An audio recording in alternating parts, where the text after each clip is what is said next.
Welcome to this community board meeting for the 10th of July, and I'd just like to start the meeting with a karakia, Chris and Robert. Good afternoon, Chair. Karakia tātou.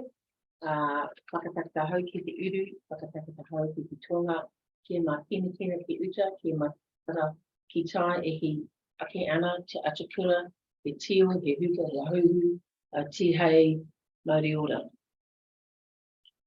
Right. Thank you very much. Nice to have Robert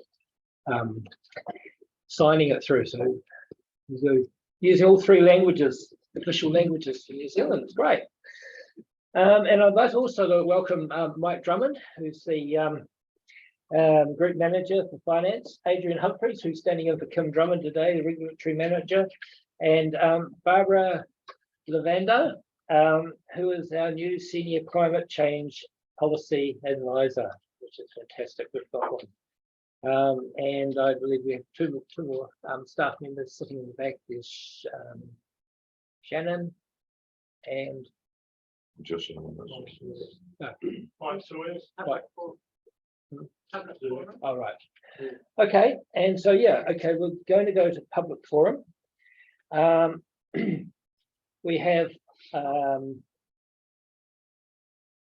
30 minutes of public forum allocated, with 6 speakers allocated for 5 minutes each. Speakers will be respectful. Avoid repetition and criticism of elected members and or staff, and avoid speaking in matters of subject to legal proceedings. Something that I was always told is if you want to criticize something, criticize the policy, not the person. Kind of a simple way of seeing it. So first up, we have Paul Sangster. Welcome, Paul. Council, community board members,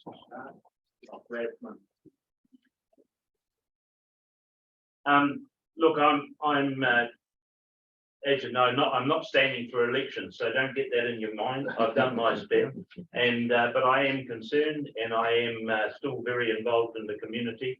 So I'm just going to run through a few things that have been in the organisations that I've been involved with. Seem to be questions, and I'm at a meeting tonight. I know I'm going to be asked some of them, so I'm just going to run past these things. The first one is Tata Beach. Bollards were put in around the toilet block there, which is a parking area for overflow for boats and things, and also for the machinery working on the hill. And I understood that they were pulled out some weeks later.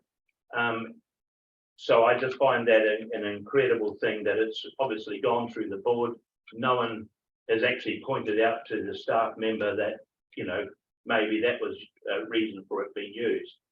And then we come to Terakoe, and we've got a crane sitting there, no consent, and I don't know what it's chewing up a day, but it'll be a location fee. The port company struggles as it is, and for about 5 years we've been planning the wooden wharf, and to think that it's now sitting there waiting for some paperwork is mind-boggling, if that's correct. And I'm sure you can check that out. We then come up to Bahara, and you're talking about putting a cycle lane through past the camp. The camp have offered for you to ride down through the camp. If it's dangerous to ride a cycle down through Bahara in the present road that's there at 50 k's, I don't know where they're going to go, because you can't then get round Terakoe. If it's dangerous there, then it's 20 times dangerous to ride round to Terakoe Liga Bay, where you got 40-ton muscle trucks and tanker trucks, and visibility very poor, and the road is a long way narrower.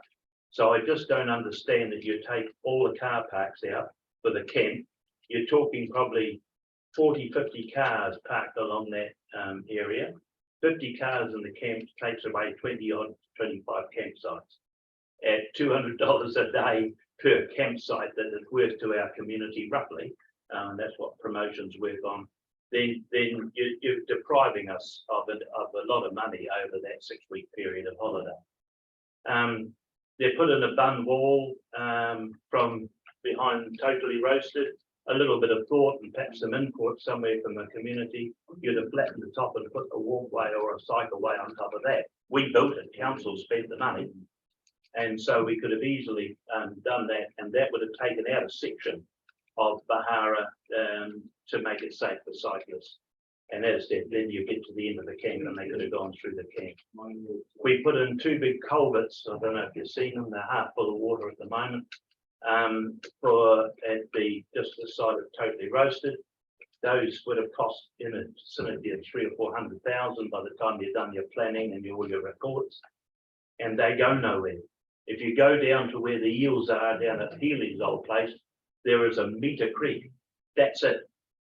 So I don't know who would have designed something from the top when you haven't got an outlet for it, and I understand you can't get an outlet for it.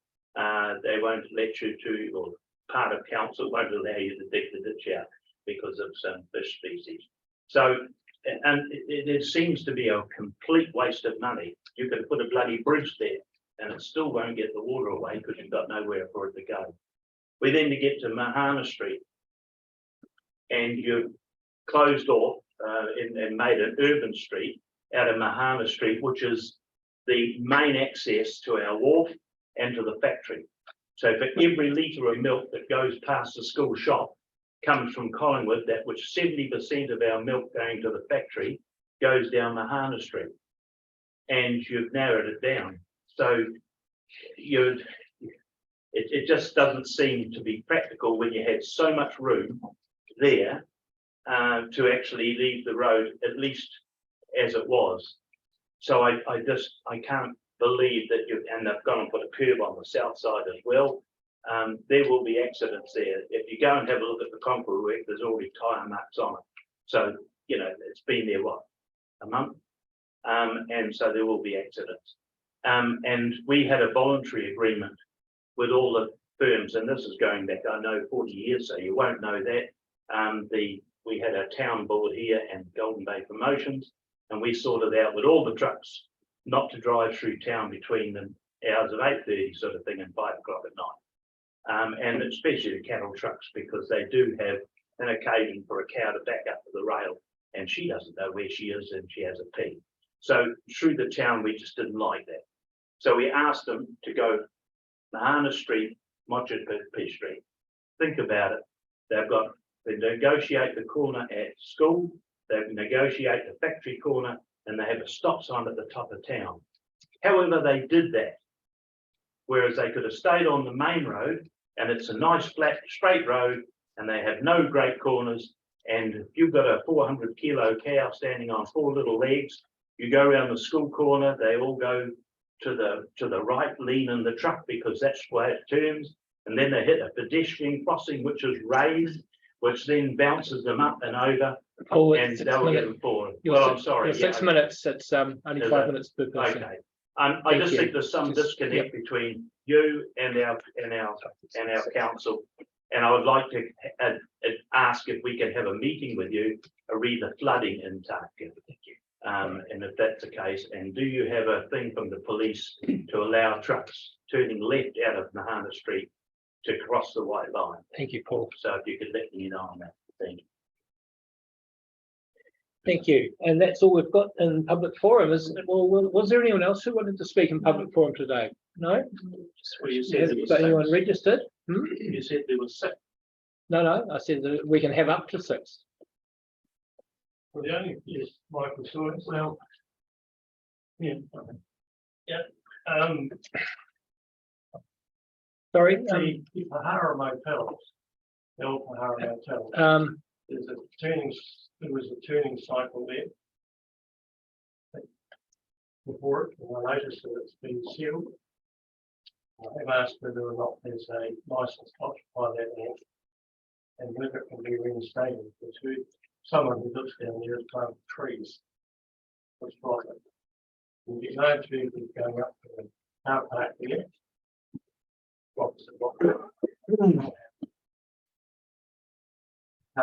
around. East, So what was your name? right, so it's, Mike Williams.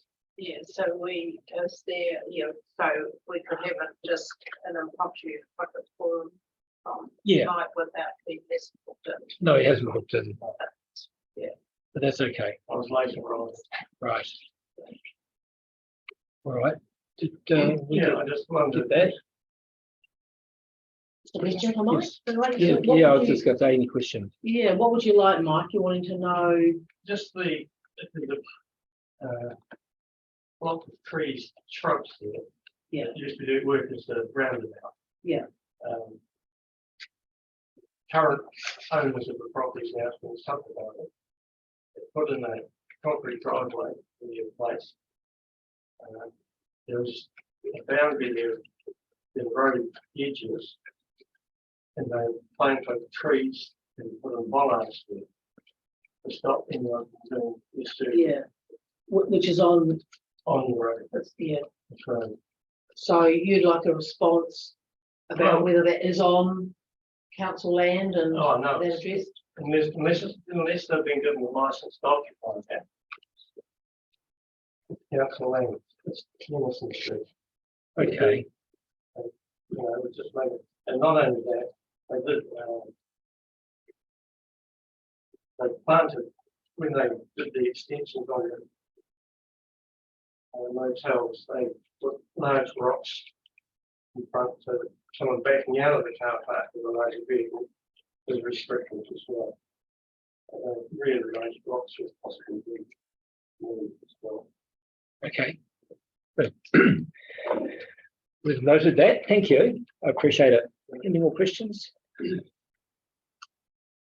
Right, that brings us to the end of public forum today. Thank you very much, Paul and Mike. Do we have any apologies? Abby Langford is not well. Anyone leaving early? Okay. Right. Do I? Yeah, from Abby. So yeah, we'll move that, and someone second that. Seconded by Councillor Hewson. Yeah, Hewson. All in favour? Aye. Right. Carried. All right. Declarations of interest. Are there any declarations of interest? No. Then we'll move on to the confirmation of the minutes for 12th of June 2023. Have you all read your minutes? And somebody would like to pass that they're accurate record. Have a move. Councillor Hill and Paul Dixon. All in favour? Aye. Carried. Okay, are there any late items? Do we have any late items today? We don't have any late items. Okay. Presentations. We don't have any presentations, but I'd like to take this opportunity. Oh, okay, no, right. All right, no, okay, that's later. Thank you. Right, so we're moving on to the chair's report. That was quick.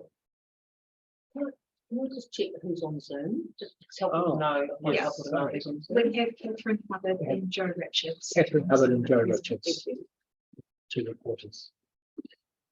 Thank you. Okay, so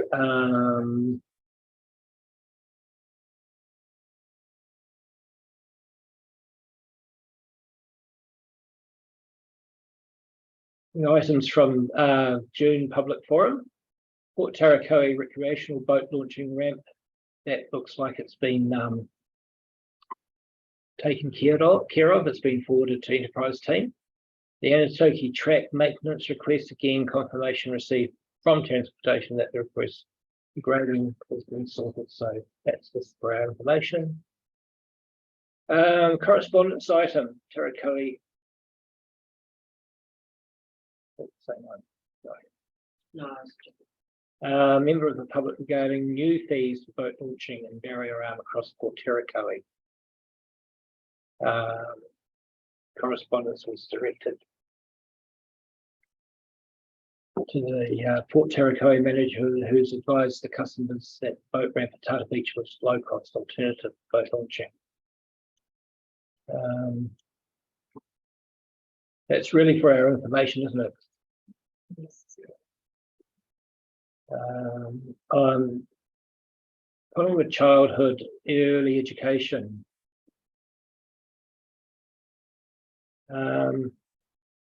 We've been asked to write a letter to support the look at attachment 1, a letter to support their application to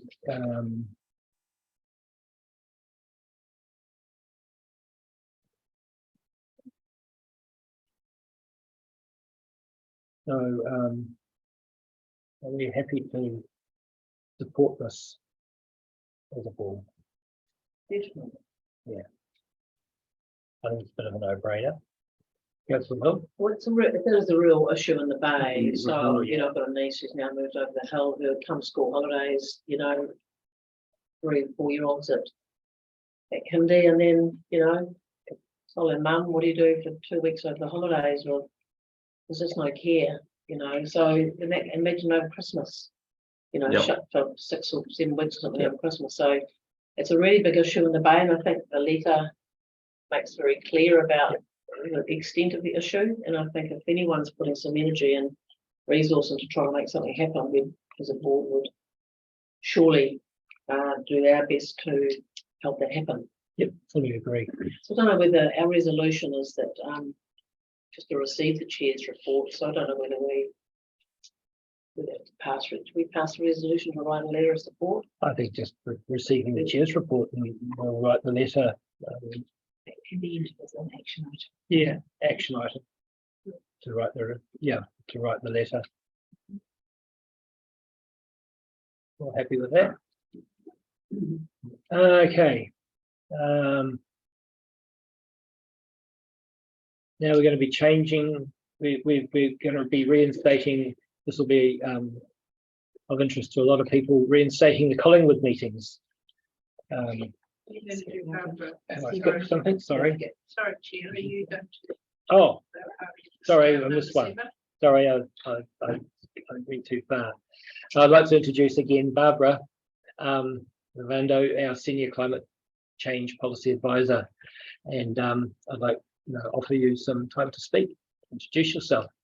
Thank you very much. I'm going to take a few minutes because you have a very busy agenda. And I'm Barbara Ravando. I joined a couple of months ago council. I joined the Service and Strategy Department.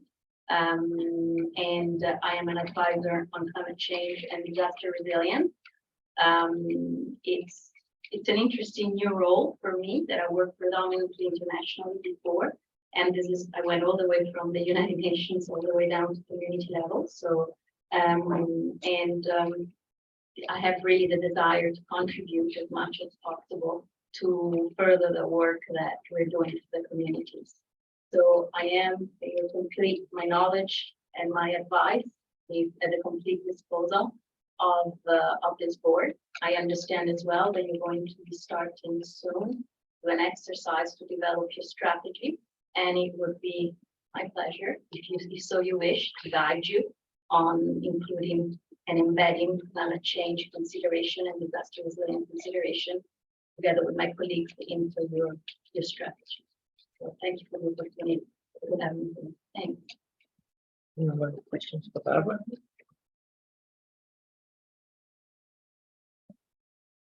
Great that you're here, and it's certainly great that you're in council, that we have you, there with us in that role. So what would you say are your key focuses at the moment in terms of your work?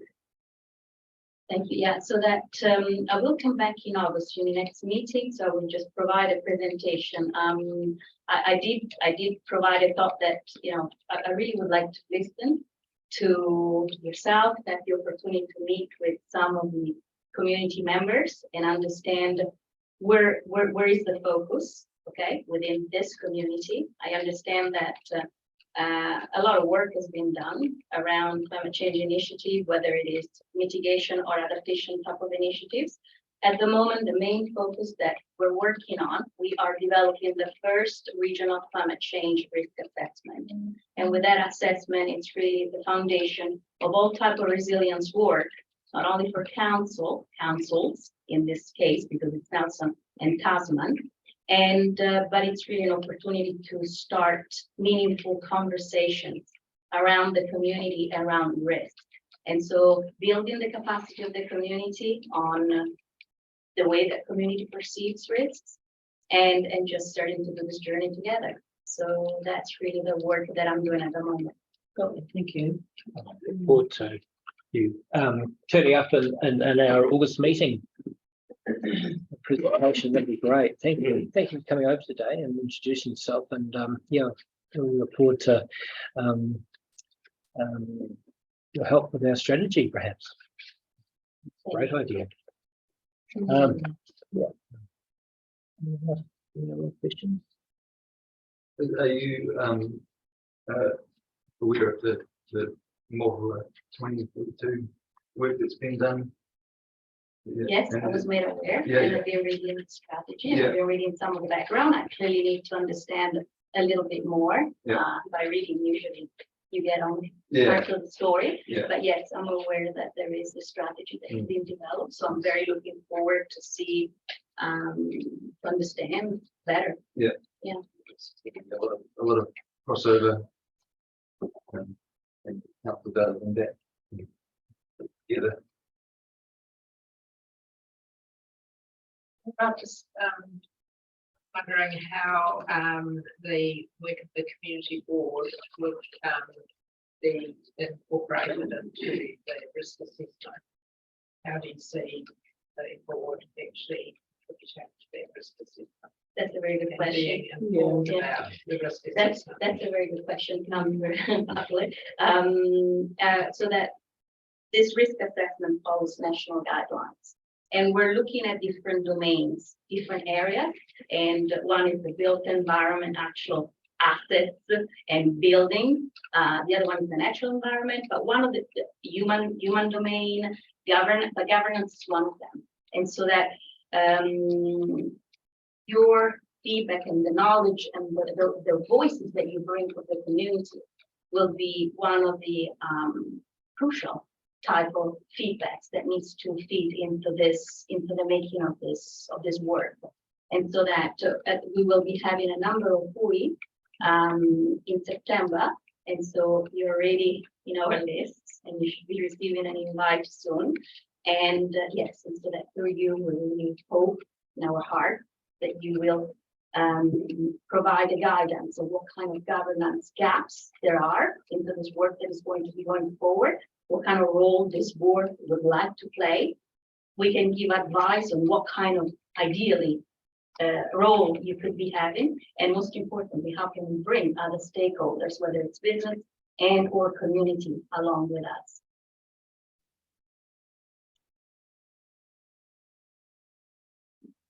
Well, that's pretty clear, and I'm excited. Thank you. Yeah, thank you very much for coming in today over the hill. The reinstatement of Collingwood meetings on the so again, it's probably for our information really that we do have the opportunity to do this. So let's see, where are we going to do it? In Collingwood? Fire station. Fire station? Okay. The fire station. Councillor Hill. I see that it's Abby's report, so she is suggesting the schedule of Yeah. meetings. And I'm just wondering whether we've also great to have the technology. This is our Starlink capability. Yeah, thank you, Elon. Yeah, and appreciate, Jess, you've had a hand, I think, and with others around getting this sort of set up, and it's part of our emergency management capability too. So that's good, isn't it? And I just wonder if we've got the balance right between 7 meetings here and 4 in Collingwood. I don't have a particular other suggestion, but I'm just interested to hear what other board members think about that balance. Sorry, can I speak through Grant? Yes. With regards to that, that was in direct response to the previous balance of 4 meetings in Collingwood and the remaining, what is that, 6, and we were doing every 3rd meeting. There was a quarterly meeting happening in Collingwood. Yeah, So February, June, September and December were all happening in Collingwood. So the reason that they were proposed that way is to just reinstate that. So that would put us back into that time frame, but we've missed the June meeting to be held there. yeah. Yeah. I'm just interested to hear from other members of the board about whether you think about we- that balance, that Yeah. ratio of 7 to 4. I'm okay with that. Yeah, I'm not sure what the population sort of distribution is across the bay, but surely it's centered around this side. So as much as I fly the flag for out west, there's probably more stuff happening here. I don't know. I mean, it seems okay to me. I wonder about because we've changed our time as well to 1 o'clock on a Monday. I wonder whether that's going to affect Collingwood meetings in any way. We did that around doing it in town here, but yeah, hard to know. I guess we just got to try it and see. That's probably the best thing. I don't have a problem with that. Just going back to what we had, and if we're not getting the support, if it's not being supported, then we can look at that again. As long as we advertise it well, and hopefully it will be received warmly by the people in Collingwood again. That wow, we're back. What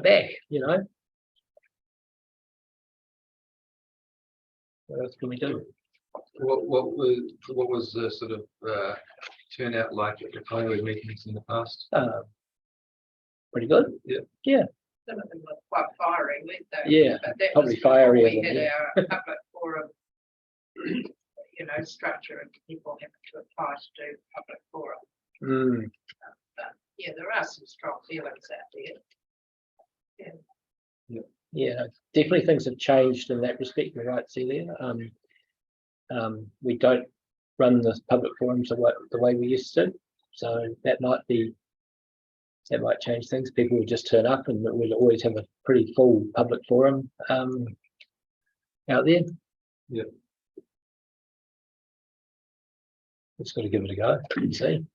It's only a very small meeting room, half this size. Yeah. Oh well, we'll see when was September. Yeah, I'm fairly comfortable just going with this for now, but having the option, if we get feedback that they like it more frequently, that these could be adjusted. So then we'd end up with 6-5. That would be out of balance then. Anyway, yeah. Were you on the board when we were? Yes, I've been to Collingwood, Yeah. both as a protester and a councillor. Yep. Yeah. So we can only just try it and see, really. Okay. And what, sorry, Yeah. so we'll communicate that too. How does the Collingwood and Baynham and Rockville and Mangarako communities, how do they know that that's happening? That's a very good question. Some people are on the Facebook page, community page, so we can get something from the comms to go on that page. Yep. But for those that aren't on that, We can probably get it into the GB put weekly. something in the weekly Yeah, to say here's the the, way to do that. yeah. Is it Collingwood? There is a Collingwood Notice page board as as well. well. Yeah, there is. I'm sure it's. Yep. Do the government, do they get the newsline? Yep. Definitely put it in newsline. Yeah. But it's important to communicate it. They don't if it's not well received, it's not well used. then- What about, you know, rural women or federated farmers or something? Carolyn McClellan. Through there. Yeah, Yeah. You know, the networks perhaps. Yeah. Emails out to them particularly, yeah, yeah. They Good idea. just disseminate it further, perhaps. Carolyn's got an extensive. Yeah. Email list, which is very effective. I think we can get it out there pretty well. So it's pretty, yeah. Make it, at least Rachel will be happy. Okay. So strategic planning day. So we're going to be holding a series of workshops to develop our Golden Bay Community Board strategy, strategic plan. So Abby's asking for as many people to of the board to put in ideas of what we see as our future and what we see as this plan looking like. And I, for one, was wondering whether we ask Motueka to have a look at theirs, just so we've got an idea of guidelines of what they did. I'm not in the slightest bit interested in copying what they've got, but you know, what was it about and what was their motivation for it, etc., etc. I don't know if that would be useful.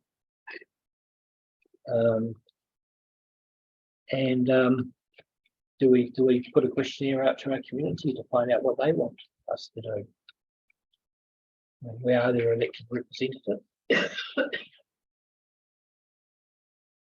So I suppose, you know, we need to consider whether our current means of methods of the community contacting the community board and putting issues to the community board, whether or not those means are satisfactory for the community, or whether or not the community would like us to pick up issues and work on them on an ongoing basis. So those are sort of questions, and that's the sort of stuff we need to kind of put out to the community. How are we going to convey that? Are we going to again use our media resources to ask these questions and have a very clever set of questions to find out the information we want, or how might that happen? One of the things we do is that we refer concerns that come from the community, we refer them to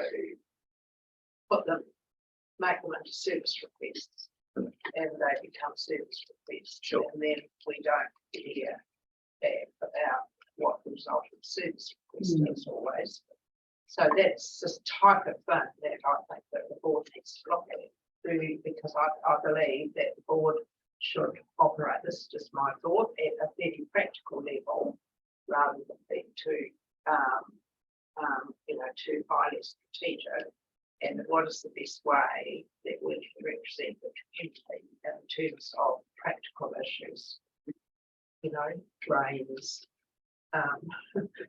roads, speed limits, all that type of thing, which really concerns the community. Yeah. And what is the best way for us to do that?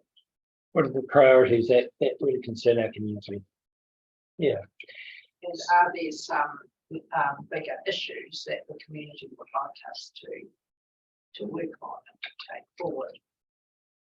So these are sort of questions we need to sit down in our workshop and actually work through, rather than sort of trying to debate it here. I think, to me, that sounds like we need to wait till the workshop to really kind of get a gauge on it, rather than sort of asking too soon the questions. My understanding of Abby's intention was exactly that. Chair put this on the chair's report.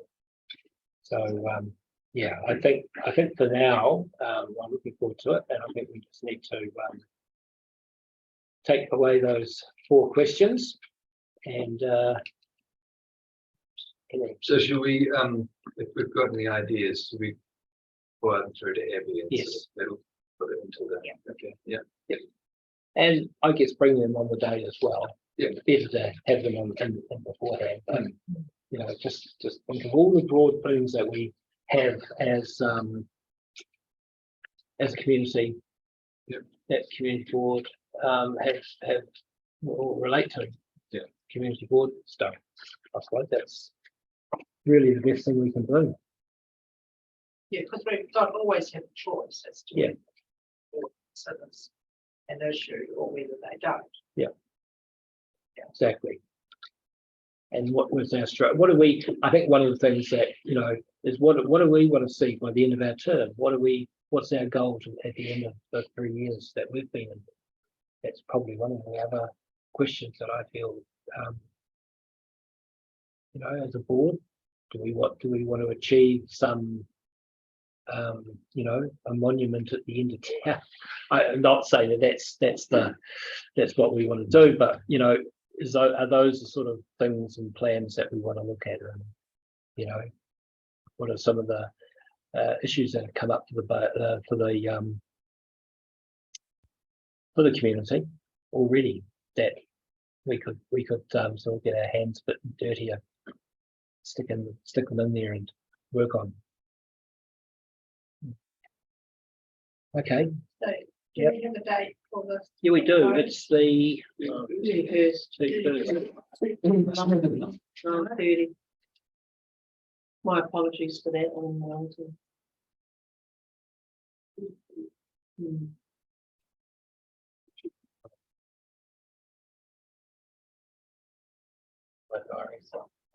Yeah.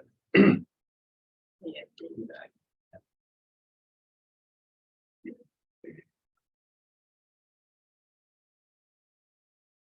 Okay.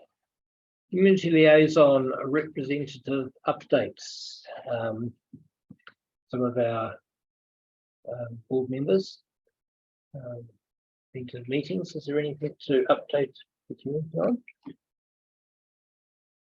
I'll start with Golden Bay Promotions. Yep. And Golden Bay Promotions still waiting to hear whether or not they're going to be given their funding in the annual plan, because not everything was able to be covered in the designated time for the council workshop, so that's yet to be decided.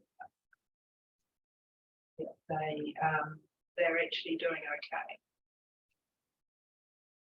You're getting the numbers through. Financially, they're just put up through. Yeah, they're all right. Yeah. And they've run a free program for IT support for businesses, which businesses that's the one that is actually being driven by Jane at the salon. Cool.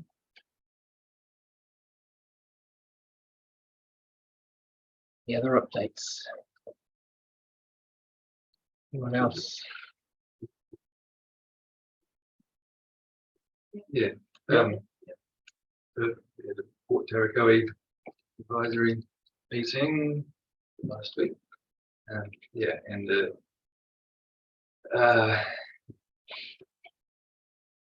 it's a bit of contention. There's there's tension between the funding available and the work that needs to be done, and the commercial users and the recreational users. I got the sense that the recreational users would feeling they weren't really getting value for money. And then there was some questions around the work that's been done on the commercial side of it. Yeah, that's the cost benefit of that. The mussel currently berthage is the majority of the income, but mussel farming is projected to become the majority over the next 10 years or so.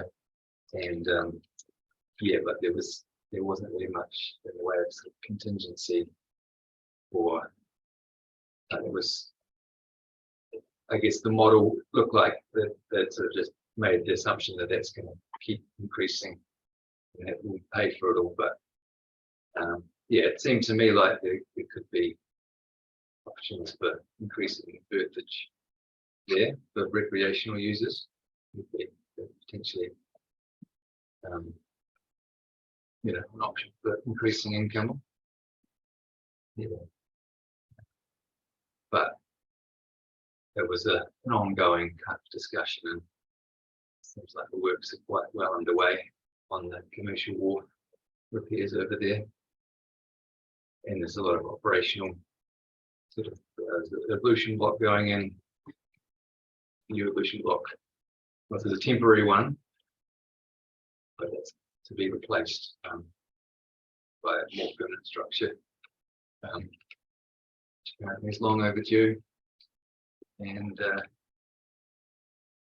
yeah, the lights have been dimmed on after some complaints about that, some discussion about that, but I think they couldn't turn them on and off because that was a navigational hazard. Yeah. Yeah, that was the main.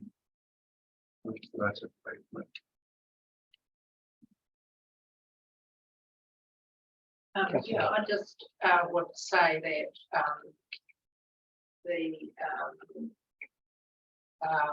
original business case, which focused on the commercial income, was further, if I'm wrong, Mike, was actually designed to get maximum traction from the government for funding.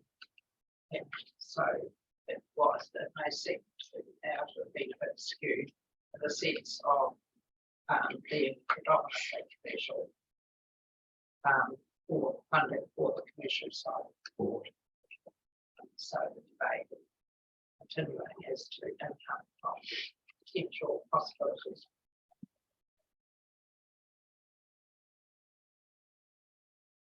Is there a need to have more recreational berths? Yeah, a waiting list. Yeah. Yeah. Right. Yeah. How we sort it out there. Right. Chair Mike will, Oh, Mike. he's got some pretty good lowdown on the port. Yeah, public, yeah.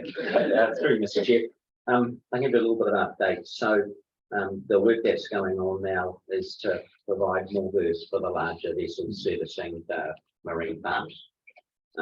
They are self-funding in terms of there's been a very significant upward movement in the fees, berthage fees that are charged for those new berths, as well as an upward movement in the berthage fees for the existing berths.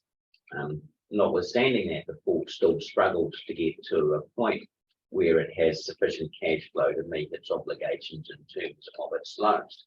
So they have a positive EBITDA, so before interest, tax and depreciation and amortization. But earning enough money to service a debt that's there is the real struggle for the port moving forward. So even though the volume of mussels going over the port is projected to increase, it's still difficult to keep up with the other costs that the port faces. So, for example, we're unable to get full insurance cover for the port. So more of the damage to the arms, as I think of them, that happens during adverse weather events have to be met out of the operational budgets. And that's a challenge. And across council has seen a very significant upward movement in our material damage insurance cover and our public liability insurance cover. They've been up by 40%. We managed to peg it back to 30%. But these are the sort of year-on-year impacts that flow through, and therefore we do need to raise the charges of the port to cover the costs, including those for recreation. There's a level of tension, as there always is, between the commercial operations and the recreational activities at the port. In the original proposal, put to the government for about $26 million worth of funding, there was a relocation of the recreational marina to the other side of the port. that would have allowed an expansion of the recreational marina, which has two advantages. One is it doesn't really have the critical mass, in my view, to be able to support the expenditure on the onshore facilities. So if you want toilets block, showers block, all those sorts of things, laundries, you need to have a critical mass. And it's quite small, therefore it's really hard to build that.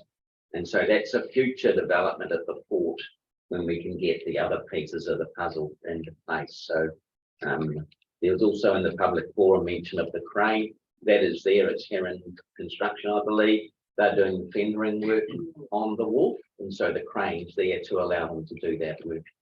It's a fixed contracted price for that, so it's not costing us any more if they take 2 weeks extra to do it. The crane sits there, it's not costing the council any more for that. That's clear.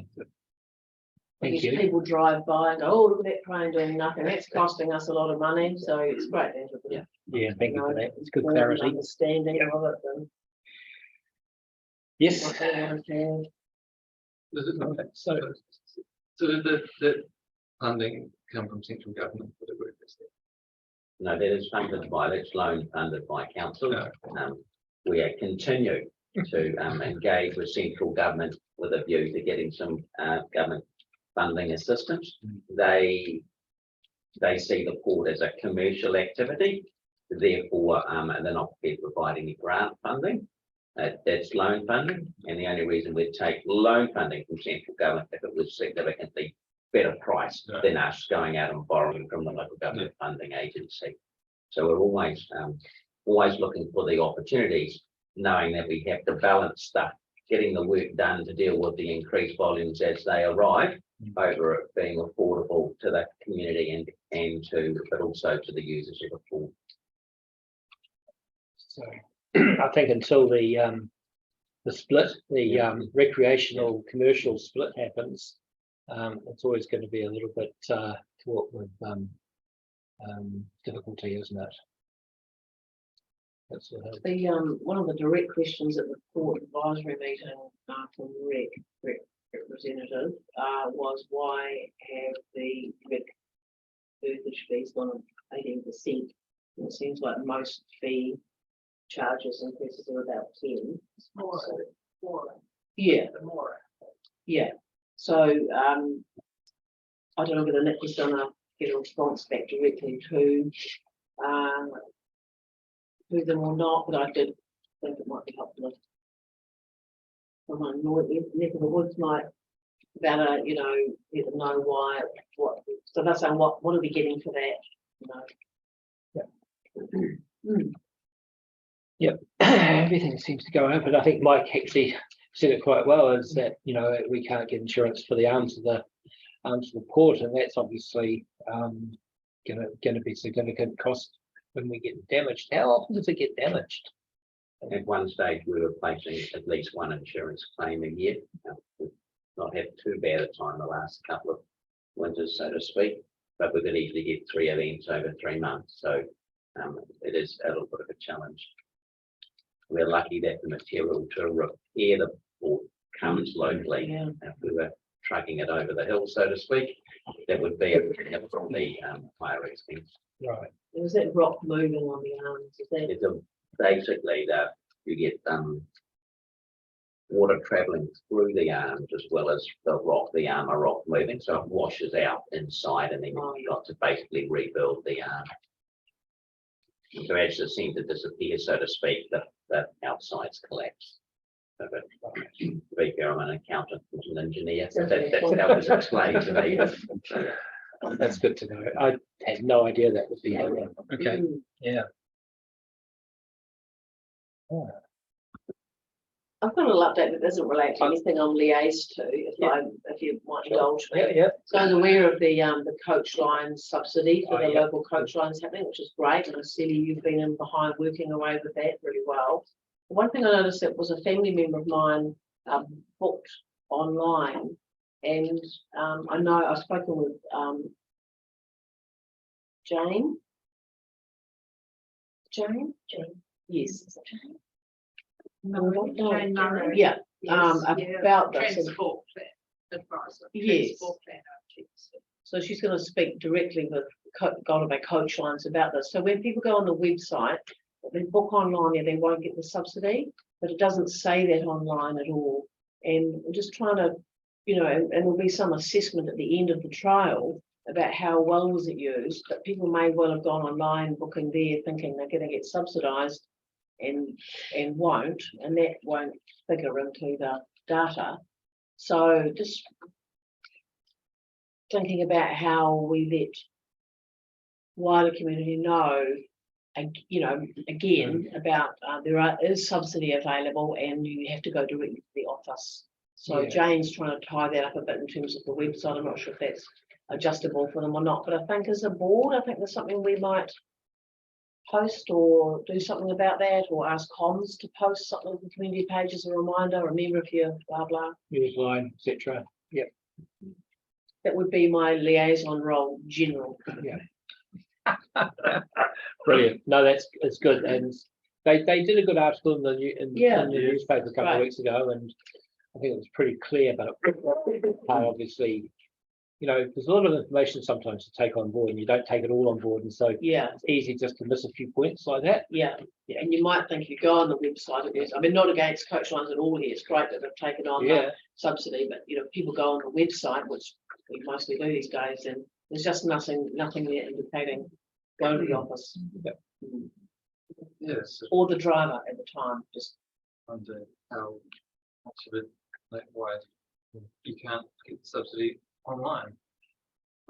I don't know why that was. There's been ongoing negotiation with Golden Bay Coach Lines, and this was where it settled. Whether or not it's a cost to alter the website or what, I don't know. It isn't been clear. Right. I think it wasn't because you had to prove yes. your address was in Golden Bay. Tasman. Yeah, so, Yeah, or there's Tasman eligibility district, criteria. so it was too hard Well done. to do Yes. that online Thank because you. Thanks. I don't know whether you pay online as well, so that would create a bit of attention there, unless they force you to pay in cash. Okay. So look, I'm sure they can sort it out as Yeah. long as we get publicised, and it is our role as part of the community board to, I think, to help publicise that, seeing it's TDC that's subsidising it. Right. Thank you, So Chris. do we want to ask comms to do a? Yep. An action. Yes. Okay, thank you. Thank you. I've got a little update on the aerodrome meeting that I was at.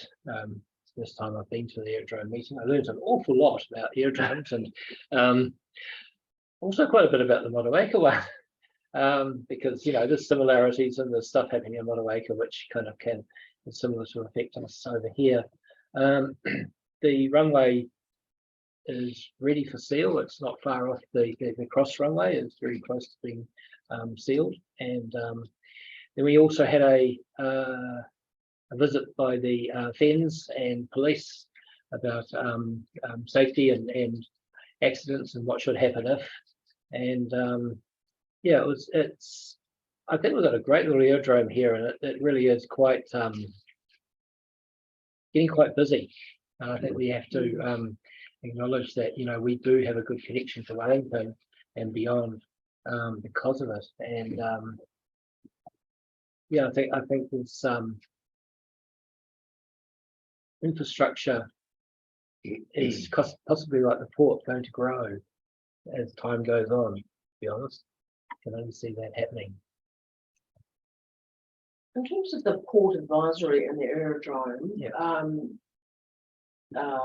meetings, as community board members, do you get access to those minutes? Like do they get logged onto somewhere for you? The agenda and minutes of the Terracotta one anyway, yeah. So Robert can access. Do you see those, Robert?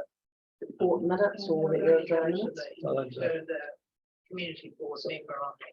Yeah, I think it might be helpful if we could get the minutes just put out to the community board members. I mean, I get both those because I'm on them, but just so that I don't know, for those that want to have an understanding further understanding of what's going on those things, then I think that's probably good. What do you think, Jess?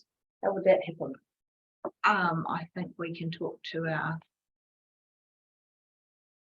someone. I'm trying to figure out who it would be. So Christina's the Yeah, well, Christina works with. yes, so Christina does the minutes for both, doesn't she? It's whether they It's an advisory group, so it's not a decision. So I don't think it'd be a problem. Through you, Mr. Chair, if you Yes. just like to put that down as an action point for Yeah. me, Jess, I'll Okay. follow it through with the team. Cool. And I'll also check, because I believe they probably should or are going up on the council's main website. So I'll check, because we've had legitimate requests for them in the past. Right. That's a good point. Thanks, Mike. That's pretty much now the action sheet. So, has anyone other reports from anyone else who went through any of our meetings? I'm trying to think what else I went through, but I don't think it's anything that's outstanding. I just, there was, well, there's that one email from the new. Yeah. It's just for information, really. Yeah. She's just joined. New youth worker. Yeah. Yeah. I interviewed her on the radio a couple of weeks ago. Yeah. Yeah, she's got a lot of good credentials and, I did, hopefully she's going to be able to come to all three. It's very hard for them to get the youth to a 1 o'clock meeting on a Monday. Yeah. It's just, they don't want to leave school. Like, not like an any excuse, wasn't it? Yeah, so it's a wee bit tricky for us to have, but I said her be great even if she could come and represent that youth voice like Jess used to. Yeah. Okay. Leads us to the action sheet. Kim was going to bring suggestions on how to define the nature of the board's response to Mahua. That's the one going, I think. Is they're going to present an update. Yeah, they're going to do a presentation, and Gibby was away, so they didn't do a presentation this month.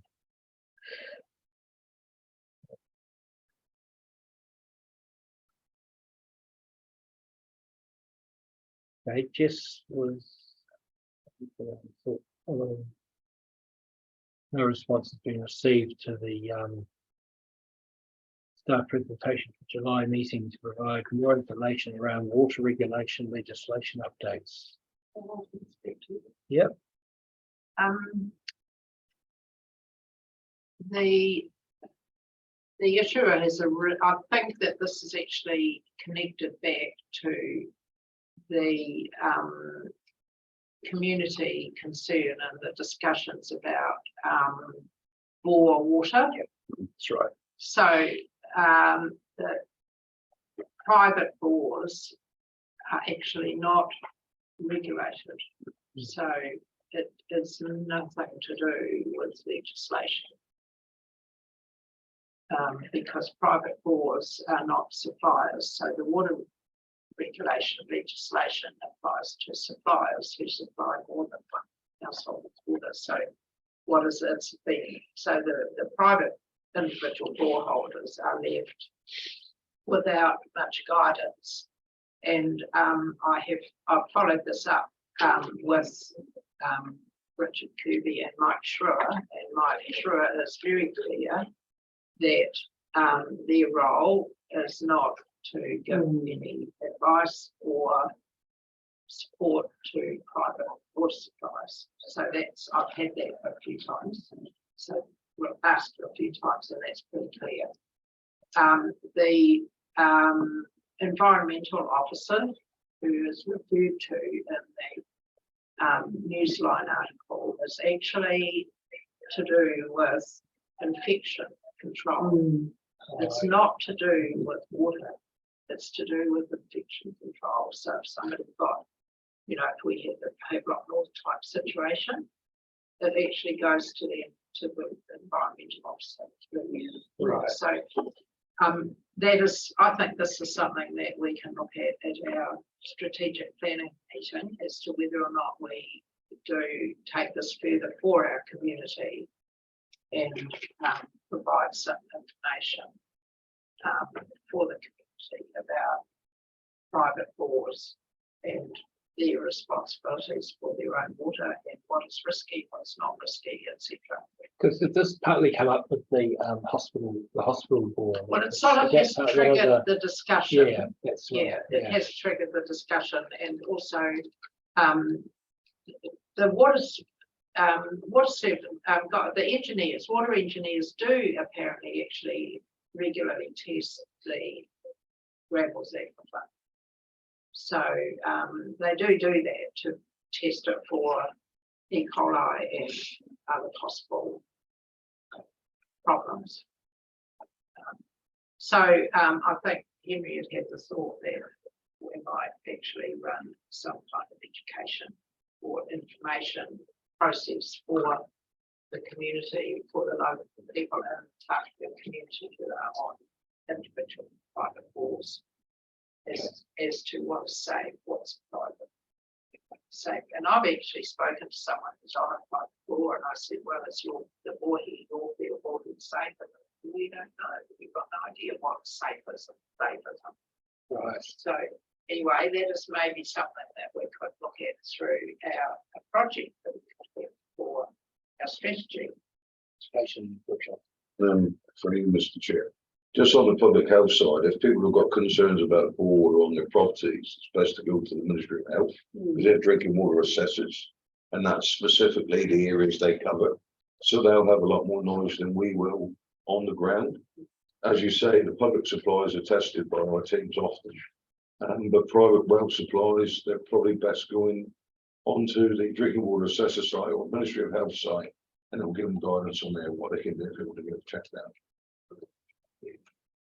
Councillor Hill. Thanks, Chair. I thought this related more to Central Taipaka coming in and that water supply in terms of the, Chukurua, Rameka, a lot of them around the place, so but I thought it related to that. And at that, as we were discussing Central Taipaka, I think I was suggesting at the time that maybe there's a staff and us could support and have some function where, people who are running those schemes could come together and understand more around the whole legislative change and protocol changes and things. And that I thought it related more. And I think the bore issue, so the E. coli counts coming into some of the bores here, I thought that came up later, after this 29 June thing. So that came about, I think actually at the meeting we were at, you were speaking to CJ, I think you were actually at this meeting about the balls, we had a conversation. So I think the advice and newsline to people who've got private balls, I think was good. In terms of, and I have followed up with Rex a few times since they came here. They've made a decision to put another bore down near where the pump shed is now through limestone again, and they'll have to, UV it and something else it. And so, but I did ask at council at a meeting, full council meeting, I think, I did ask Mike Schroer, what support is available, and he was very clear and said that we don't have the resource to be able to be doing that for people. So people have got private schemes, they are private. I know I have had a call from someone about Central Taipaka who's on that scheme asking for council support, or why can't you just give us some money, or why can't you fix it up, or why is it, all those questions. But actually it's very clear if it's a private scheme, it's private. And I don't imagine ratepayers who are paying for their water supplies would feel so comfortable about their money also propping up private supplies who don't have to pay as much. And that was why I was told that Central Taipaka had been approached years ago about being taken under the TDC when, and the people on the scheme said, we don't want that. We're gonna do it ourselves, it's gonna cost more if we do that. So it's a bit of a tense point, isn't it, where people have got that big responsibility, run by committee, big costs for upgrades like that, looking to council for support. But our boundaries are pretty clear, but it's not comfortable, you know, but they have got a resolution they think for there. And I suppose ultimately people can collect water off their rooms, I suppose, if they didn't want to, you know, if they felt like the cost increases were going to be prohibitive for them if they're on a scheme. Yeah, it's my understanding that, Robert, you would know possibly that putting another board out there was not advised by our hydrology team. Yeah, So that's the one thing, but the other thing is that with Te Mata ROI, the water regulation, that is where these group supplies Yeah. will be regulated, so Yeah. they'll now be dealing with, you know, having connection. Yeah. Te Mata ROI with the regulator. yeah, And there's all that schedule of having to register as suppliers, which they are registered, and then having to go through groups for making sure people's so yeah, that's all set out in the website. yeah. And I think Joseph has been clear around, you know, if it was remotely possible for council to take that scheme on and all the users wanted that to happen, the ball would have to be in the aquifer gravels. And that's the advice he's given, and his advice was that it be there, but I think they're going by the pump because they're going to have a better setup there in terms of the bore. It's going to have a, what do you call it, all the way down. Yep. What's it called? It's like a sleeve thing, Yep. but some other plummy language. And just less cost because of the pump's already there and the power's there. And if they go the other places, easements and things. So you know, it's a big stress for people running those schemes, and I really applaud Rex and his, you know, resourcefulness of getting the scheme through this sort of next stage. So that the actual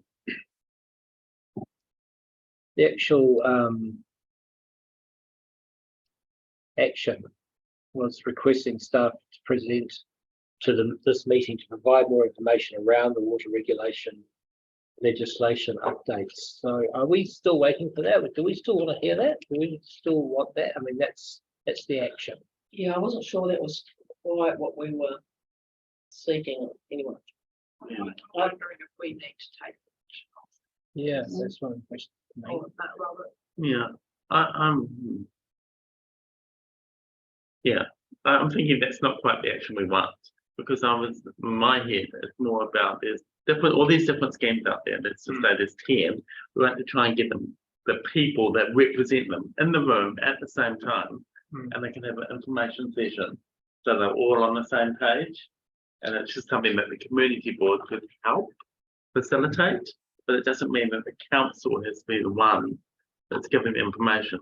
I don't know what source is the best information, but I just know that for the ordinary people out there will be grappling with a lot of information that's possibly complex English, I'm going to call it, rather than plain English, and grappling with it and trying to work out how it applies to them. But I don't know, that's just my thought. I'm trying to help facilitate that information sharing, then they're all on the same page and they can go away knowing what their obligations are. That was my understanding of the action, and I think those people who run the schemes do get together, and it's, you know, I guess we could check in about, is there a role that would be helpful from the board with them, or perhaps they are hooked in with Taumata Arowai already. I think they are, you know. So I guess there's a relevancy there. Yeah, for you, Mr. Chair. Yes. Just, there's actually a really useful page on the TDC website about drinking water for individuals and everything else. So I just recommend that people just do a search on drinking water. and it'll take them onto that page. It tells you about council schemes. It tells you about individual needs, who you can talk to and who you can contact, and drinking water survey. And as you were alluding to with the scheme holders, they should have been contacted by. If they haven't, again, I see real merit in what you suggested, but we would need to line up the right people, and it'll probably be people from Tumatarabai and also possibly Ministry of Health and maybe our water team, but probably the other two agencies first, because they'll be the ones they'll be dealing with going forward. But there's good information on there which could help people on individual schemes and contacts at council they can talk to as well. Thank you. It's going to be a long thing, this water, and we're just clearing, getting it clarity now, if unintended, so that we will in the future have a better understanding of how it all works. And thank you, Adrian, for that information. So- I think we've got to be clear in our minds that we've got a big difference between suppliers and people who've got their own individual water suppliers. The suppliers are regulated, and the individual water suppliers, basically, they're not really. Okay, so can we take this off then for now? Is that what we're saying? Remove that action? I think so. Because I think I've asked directly, to Mike and them if they have the resource to do that, and they just don't. They're in the pub so much, just dealing with all of council's responsibilities too. Otherwise, so okay, yeah, let's remove that. Abby was to generate and distribute wording to promote special projects fund and call for submissions. And I don't know if she might have sent it through if she'd done it. So I don't know if she's actually done it. We'll just leave it on and look at for next month. Robert. I think that sort of came up, and then, but then we've been talking about the budget and how to allocate the Golden Bay Community Board funding. So it's sort of tied in together about, the discretionary fund, the special project fund, transferring budget line out of that planning meeting we had. So I think we sort of need to talk about budget before we can progress on that. I don't know, that's just my thought. I know Motueka actually do they actually put it out to community, and then they take some of those. They've got a bigger budget. They have, tend to have larger projects that they fund. We don't have anywhere near the same amount. So we're just going to do it differently. But I think that's partly why we're looking at that aspect of it. And I get it. I think we need to just leave it on there for now. I think that'll be something that can be discussed a little bit later, perhaps, or at least in the interim when we come up to our strategy meeting, perhaps. That's another aspect of how we do things.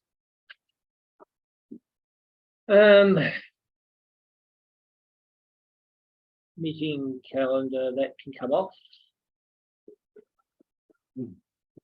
Oh no, response. Yeah, that's been, so we can remove that. So yes. cycle one? Yeah. Is that what you're just going to go to? Yeah. I thought we were missing it. No. No. I think we've covered it though, haven't we? Put a little comment if I may. Yeah. Or 3 or 4. I was on my bike on the path the other day from Glenview to town and back. And although it says here there are just some areas that are low lying, that is the case in some places. But actually, where the puddles are forming, ponding, I think we had a discussion about what it's called, didn't we? But there are areas where it's just mud there now. So as you're going along the path, there's an area across from number something on the main road there. I can't remember. It's 2474. Just around the corner from Scott's Corner, and before that driveway to the farm. Very vague, I know, but it must be longer than the length of this room at least, or longer. It is just mud. And when it rains, it fills with water and it's quite deep and it stays there for quite a long time. outside the house, I'm getting a bit ranty now, but outside the house that we've got concerns around cars parking, they have generated a really big deep puddle that stays full of water for quite a long time. And along the path in various places, you just hit mud. Yeah. And I had someone speak to me the other day saying they were going to put a service request in because the surface is such that everybody rides in one place because the gravel's all slippy.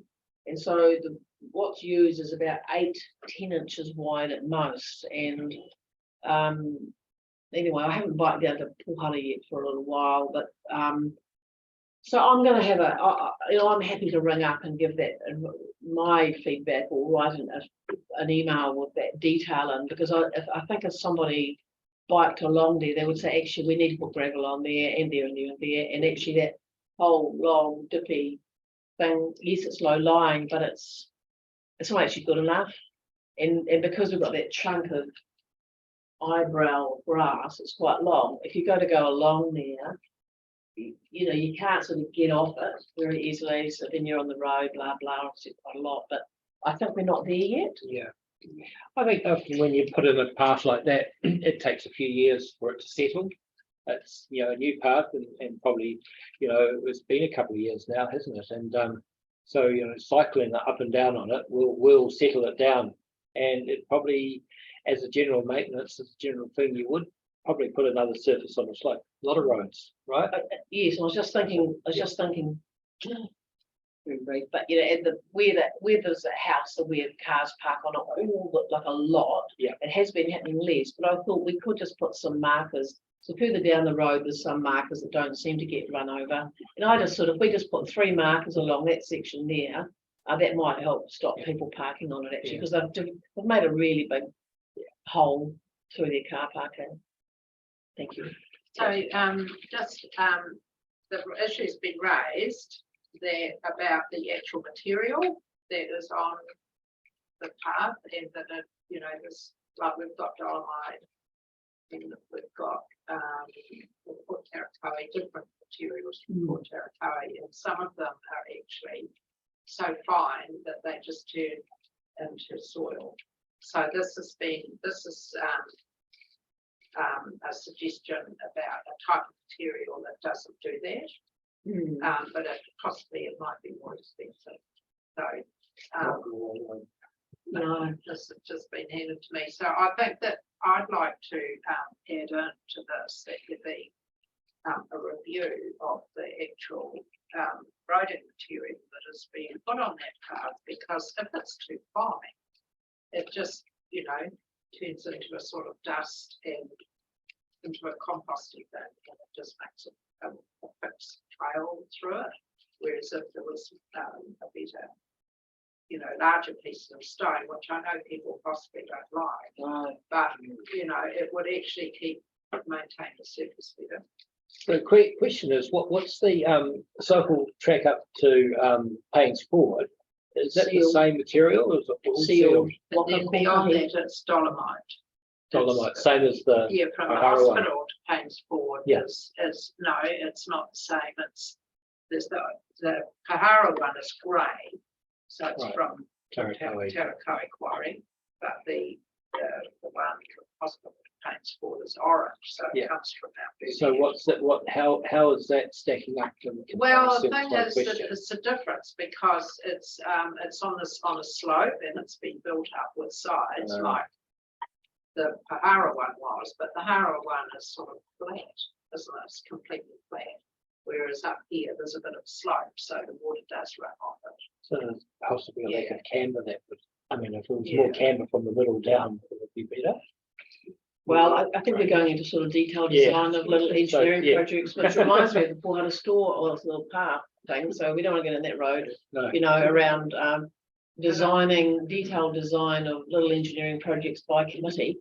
But I think the question might be, you know, could we just get a response around the surface? And I'm going to follow up around my specific points of maintenance that I think need to happen. Maybe a review of the council can look at it and review it. Of surfacing materials, Surfacing material and condition. materials, and you know, would that be you know, this type of thing that would be more resilient, would not weeds. And wouldn't form a group so much. Review of present condition. Wouldn't it be great to know engineer. how many people, how many bikes each would go? We need one of those counters, don't we? Yeah. Because there's a lot. Yeah. Isn't it? So press demand is interesting, isn't it? Build it to see what happens, yeah. Use that side. Would I be able to invite, bring a word in? Not normally. But you can, But- write. to- Yeah. Write to the community Yeah. board. That's That would probably be the the best to do. thing. Or I'll Yeah. catch up with you afterwards. We might have a tea break or something. and- Yeah, Yeah, that'd be good. Yeah. probably not too far away. Yeah. Okay, so can we have, so that comes to that's the end of the chair's report. Can I have somebody who would like, I'll move the chair's report. I'm sick. All those in favour? I- Great. Okay. Now the request for the new street name. I think this is going to be pretty straightforward. I Happy think to we'll- move. Not thinking those. All those in favour? Oh, Yeah, okay, next. That's possibly the fastest ever. I loved it. Could be. All right, that's good. It was good to actually, in this report though, I've got to say it was really good to see to see what the people naming street, the people doing the developing their policy, and actually go through the policy and see and read it again and just be familiar with it yet again. And I think that was actually quite a useful thing, and see their form that they filled in and how much or little information that they needed to provide, which is interesting. We've got, like I say, 6 coming up in Pohara, so I hope the Pohara subdivision is well on the way of naming the streets. Tree removal and replacement at Pohara Beach Holiday Park. Now, I take it you've all read the report. Would you like to speak to it, Mike? It's, I think it's your report, isn't it? No, but you. Through you, Mr. Chair. Yes. One of the reasons I'm here today is this Yeah. report as well as the financial report. So this is a relatively straightforward matter. The community board has authority to approve the removal of trees. In this case, the removal of these trees and the replanting direction to address a quite significant health and safety matter at the holiday park. So I'll take the report as read. I'm happy to take questions. As you'll know, and as you'll have seen in the photographs, the impact of trees in that coastal environment means they are one-sided. And so the trimming of the remaining trees will actually improve the safety as well. It is a piece of work that probably should have been done some time ago. However, we're catching up with this work and it can be met from the existing budgets. that's the good part. Yeah. Yeah, I thought you'd appreciate it. Good report. Councillor Butler. Yeah, I'm just wondering, the arborist that you've had, consulting arborist, I'm pretty underwhelmed by the suggestions of replacements. And I would like to see a lot more thought and planning go into replacing trees there. I mean, it's a very important site. And I think having just Kānaka and Ngaio, you know, I think that it's important to have some trees that would be tall enough to create a proper canopy so Yeah. that you've got birds can live up there and provide the deep shade that you get from a tall canopy. That would be my feeling. So I'm just wondering how we go about this and who the arborist that it is, and whether or not that arborist can come and talk to the community board about the trees. Well, I'd be happy to take the decision on the replacement tree species back, and I will talk to Nick Chin, the applied manager, about engaging with the board on the replacement trees. So there's an immediate need to remove some trees. We can only have a conversation about the replacement trees. If you can note that as an action item for this. Thank you. No, I agree with that. Actually. Chris. Robert was first. Well, did you? I'm just confirming, that I assume the holiday park, I'm just asking because I don't see it in here. I assume the holiday park is in support of the tree removal. Yes, that, but you can imagine the health and safety risk that they face in terms of if something were to happen to someone who was, for example, tenting under those trees. They're very keen to have this matter addressed very quickly. And we're regularly engaged with G Cooper over the removal of these trees and the replacement of them. Good. Chris. I wonder whether it's just possible just to have that discussion, you know, like offline, like it doesn't, we can't be coming back through meetings month up, you know, in a month's time, but if, in terms of discussion around possible types of trees, and I know there's a discussion with NKM about their ideas about what sort of trees, and maybe that could just be whoever wants to be involved and I don't. We need shade there for sure.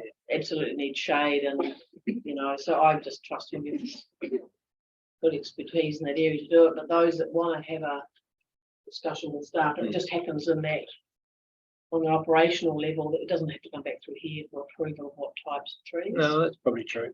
I No, think I it's, don't agree. I'm think it's- sorry no? to disagree. I think this is a very important thing for the board to, you know, this is one of our things that we make decisions about. And it's a big area and it's an important site. And I would like to see us as a board with the opportunity to input into the types of things. So that's me. As a decision, not as part of, you know, there's a group of whoever wants to have input into that, has that discussion. You want it actually to be a formal decision here at another monthly meeting. Yeah, I do, and I'd like to have the arborist here and that we look at opportunity options for the types of trees that should be. It's good we differ sometimes, isn't it? I can see both sides to this, and I think it's actually important. It is important for the board to, you know, take our role. In the end, it's one of our roles. So, you know, we need to exercise that, and I also believe our trees are important in that respect. The resolution speaks about that we receive the report. Yeah. We receive the. Yeah, it does. Yep. And then we approve the removal and replacement of the elms. Yeah. I suppose my question about this is, you know, there's the different, I suppose I want to make the point about the difference between having a governance role, which is like, yep, we approve the removal and replacement.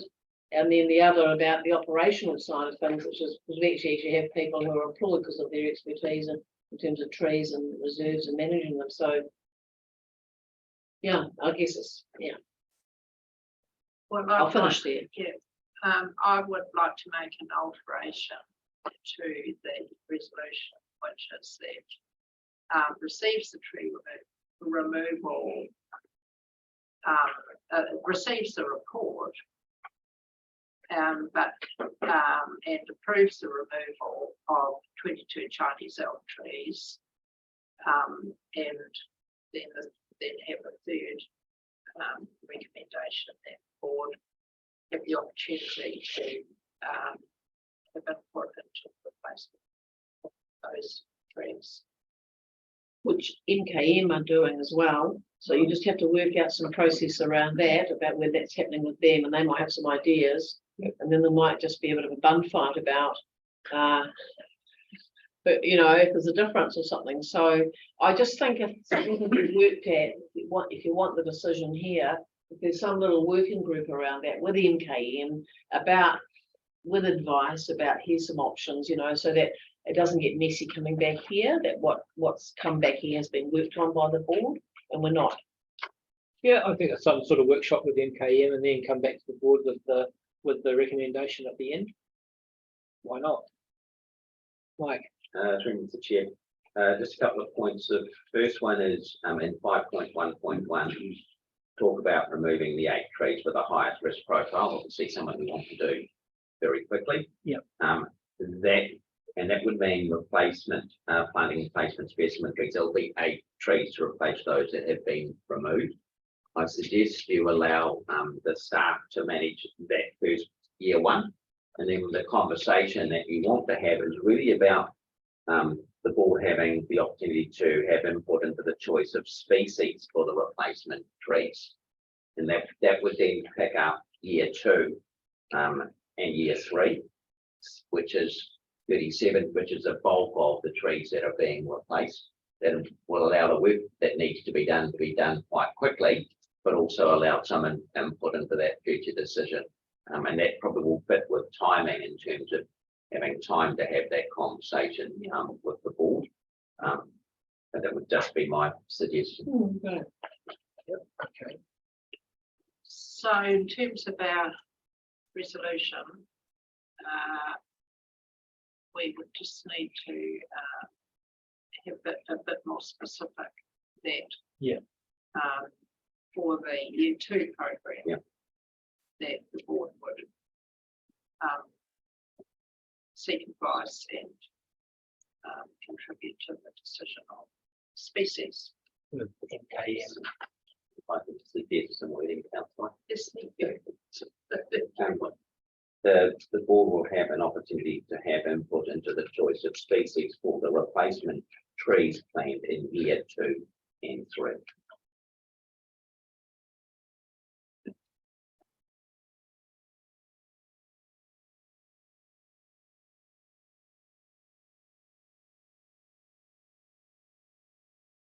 I've got 2 minutes documents from, so just 1 moment.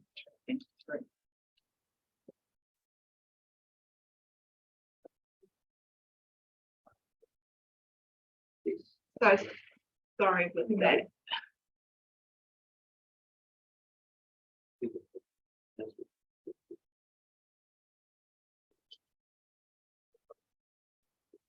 Board will have the opportunity to have input into the choice of species. Into the Species for replacement trees.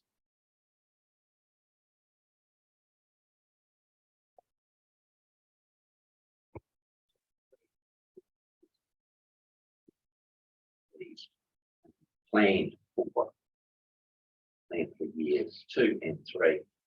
And then I would add at the end, as set out in 5.12 and 5.13 of this report, that moves you back to the plan, correct?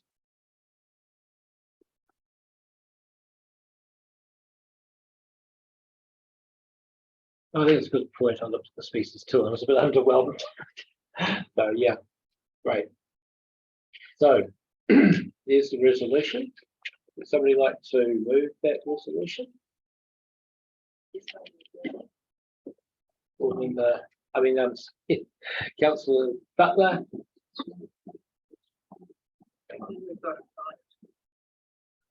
Is that? And it should be under point 3. I'm sorry, you were correct, yes, one, so. Should it be under 3? That's One, right. That 2, will and- be. Oh, yeah, That's okay. just 4 Oh, yeah. minutes. Yeah. Okay, so do I have a seconder for this motion? Yeah. Member Dixon. Any more discussion around it?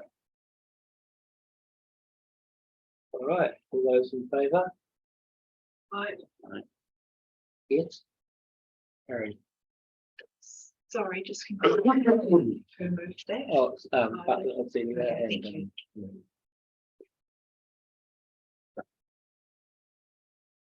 and,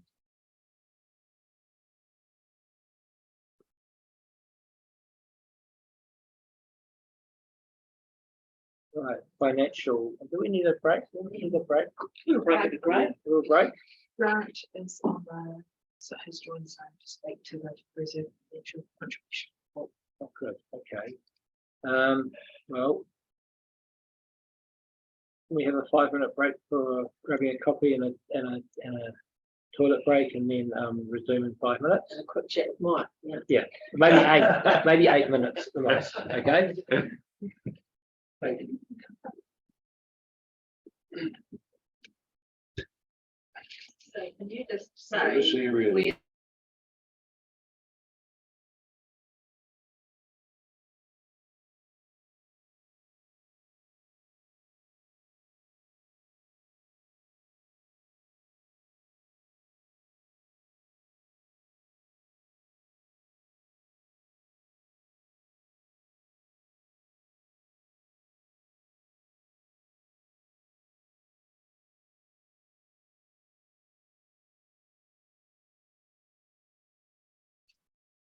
Welcome back, everybody. Hope you've all got your sugar hit for the next part of this meeting.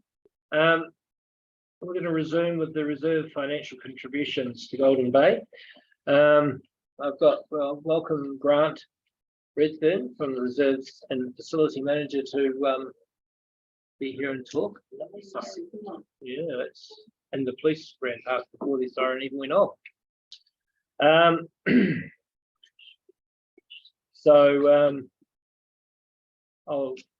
can I leave it over to Grant and Mike to talk to this? Thank you, Mr. Chair. I've got Beryl Wilkes with me here as well, so she may be able to answer some questions, but essentially we would just like to talk about how the reserves financial contributions are going to be apportioned for the 23-24 year and 24-25, and would be interested to hear the board's views on that and whether there are any other changes that you would like to discuss. So I'll take the report as read and happy to answer any questions.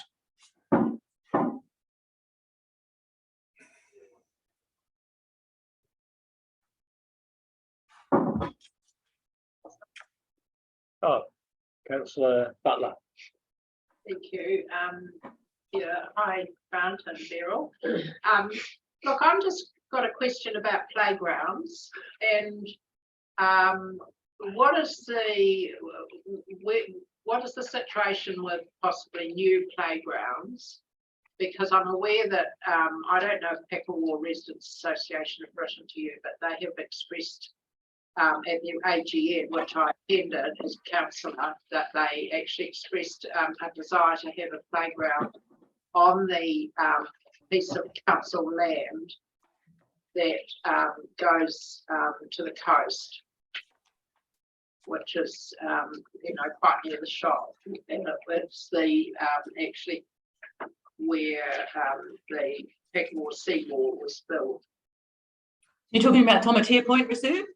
No, I'm not. I'm talking about much further back towards the shop than that. It's not far from the shop, and it's a strip of land that goes down to the beach. This was just discussed at the Pekawar Residents Association about wanting a playground at Pekawar, and it could possibly be at Tomatea, but I'm wondering. I guess I'd even say Tomatea is a bit small because during the summer all of that space is taken up with parking and people using the reserve.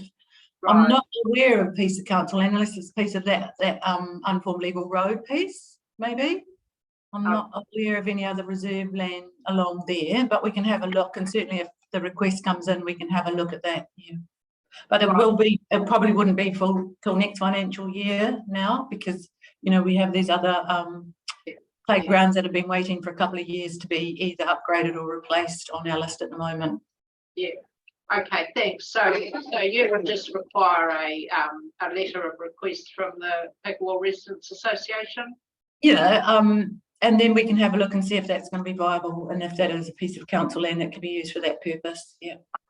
Thanks very much. Councillor Hill. Oh, I was going to press my speaker. Yeah. I'll bring one next one. Make a little model one. Hi, Grant and Beryl. Thanks for coming in. I trust you had a really good morning tea, Beryl. Yes, thank you very much. Everyone was very kind. Yeah, Beryl's leaving and had a farewell event this morning. In terms of Tata Beach road and parking upgrades, is that the road upgrade, is that to do with that big, terrible holy potholed mess as you head right, as you drive in and then turn right down there? I was speaking with Richard, I've been following this up a number of times, and Richard said there was some debate going on about whether it was road reserve or reserves. And does this money relate to that? Yes, we've got funding for that. We've been looking for it for quite some time. So it's a mix of funding with our renewals budget and the REC's budget. And it's the piece of land as you're heading down the road towards the boat ramp and you turn hard right. And it's just that piece between the properties and the beach that goes along to the little parking area behind Cornwall Place Reserve. Yeah, That piece in particular, yeah. I was hoping you would say that. It's been a mess for a long time. I see that there's a big Yep. gravel. Lynn's been trying to get some money put aside for that for Yeah. a few years now. Yeah, I see someone's been down there, put a lot of gravel in over one of the big holes, and that's sort of helpful in the Yeah. meantime. That's fantastic news, and I know that the community down there are sort of wits end about that, and someone even took some sort of machine to the seal edge there, and just to get water to run away down the beach. You know, Oh, yeah, vigilante maintenance there. yeah. Thank you. Any other questions? Yeah, Robert. I said to my 8-year-old son this morning, oh, we're going to be talking about playgrounds. He had a specific question that's, I don't know whether this has been discussed before, about the Tākeka playground in the CBD area, about that whale. And the lack of the water feature. I think I heard earlier on you were talking about quite a bit about water, new water rules and potable water and providing water to the public. So, you know, we're on a bore there and for our drinking fountains and things in Tākeka, and we do have filters and things on them that are monitored. So I think maybe that came into play in regards to providing water for the whale. Yeah, right. just becomes a little bit difficult. Right, okay. So we can remove the water feature part of the whale then. I'll have a chat to Glenn Thorne. I was talking to him earlier today, and just see if he had any other thoughts about it as well. Yeah.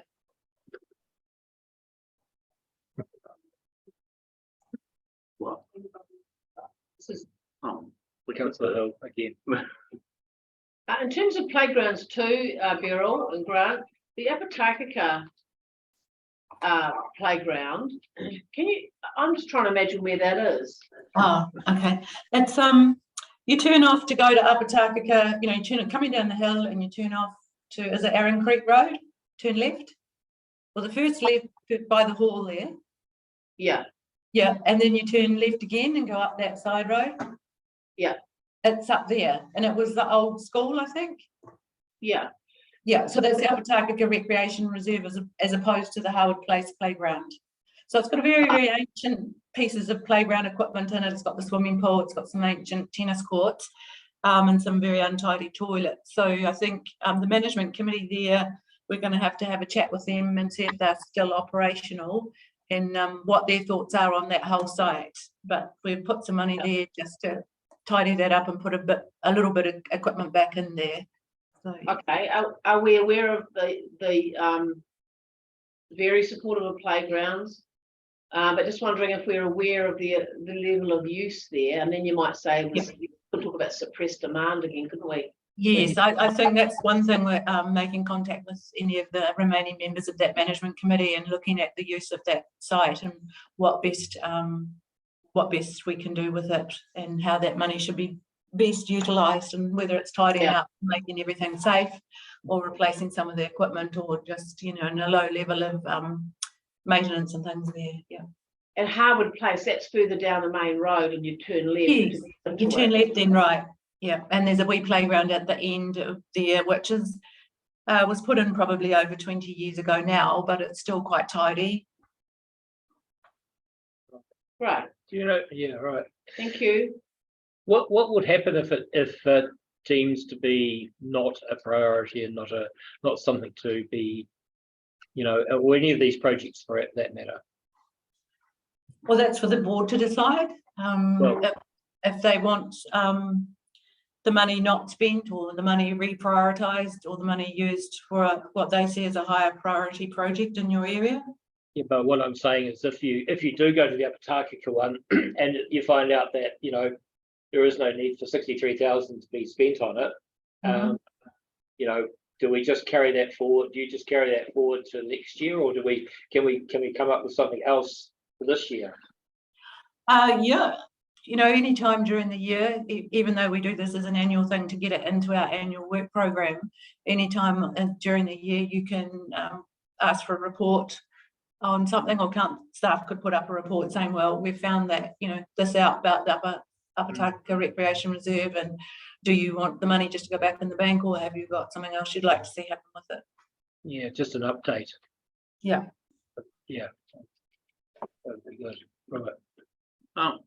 I guess I'm just thinking about that, and you talked about what the priority areas are, but I guess for me personally, I feel like I don't know about all the reserves in Golden Bay and what the needs are or requests are. So it will be hard for me to say, no, that's not a priority. We haven't had requests coming from the community about reserves or comments or feedback. I think some of the halls halls and other, they will give you a request. They'll say, look, we desperately need a road or whatever. That's pretty straightforward. Yeah. I don't know. How do we know about the playgrounds? That's a really good question. Yeah. Can I just jump in? Yep. We get a lot of requests through the long-term plan, through the submission process for the long-term plan. And of course, in the next couple of years, I'll be reviewing the management plan for your area, for Golden Bay, Mohua, so that'll be another chance for people to look at what they want on their local reserves. And of course, once they go into there, then we just slowly work through all of those projects from that information. So when was that in Beryl? Probably happening in the next couple of years. I know Anna's working on the Richmond and the Murchison Lakes one at the moment, and that'll probably take her a year to finish that. And I think Mohua, Golden Bay's next on the list. Right. Celia. Yeah, thanks. I just note that that there's a plan to replace the roof of the Pahara Hall. Yeah. That's the whole roof. As far as I'm aware, that's correct. Yeah, I'm on that committee, and they're a bit desperate for a roof. It's pretty bad. Right. So I'd just like to also acknowledge that the colours for the painting of the Pahara Hall, which has actually received an architectural award, it's a sort of concrete bunker, really. That was by Tracy at Imagine Designs. She's on your committee. What's his name? Yeah. I'm not sure, but I just wanted to have that acknowledged because the colour scheme's fantastic that she's chosen there. It just has transformed it, really. It's really. Yeah. So that's Tracy of Imagine Designs. Yeah, runs the curtain shop. Yeah. I've got a quick question about again back to this playground. Sorry, Patton's Rock. That hasn't got a playground in either of the reserves there. And if I felt that, and we've just got another reserve that's been put in at the far end of the Patton's Rock Beach that came through, and it's just big green space. And I'm just wondering if Apatakaka is lesser an issue. We could do something at Patton's Rock. I mean, that's an option, yeah. And I mean, I guess you could put it to the local community to see if they had a desire to have some playground equipment. And some communities have a bigger desire than others. So. Yeah, it's just a very popular beach. More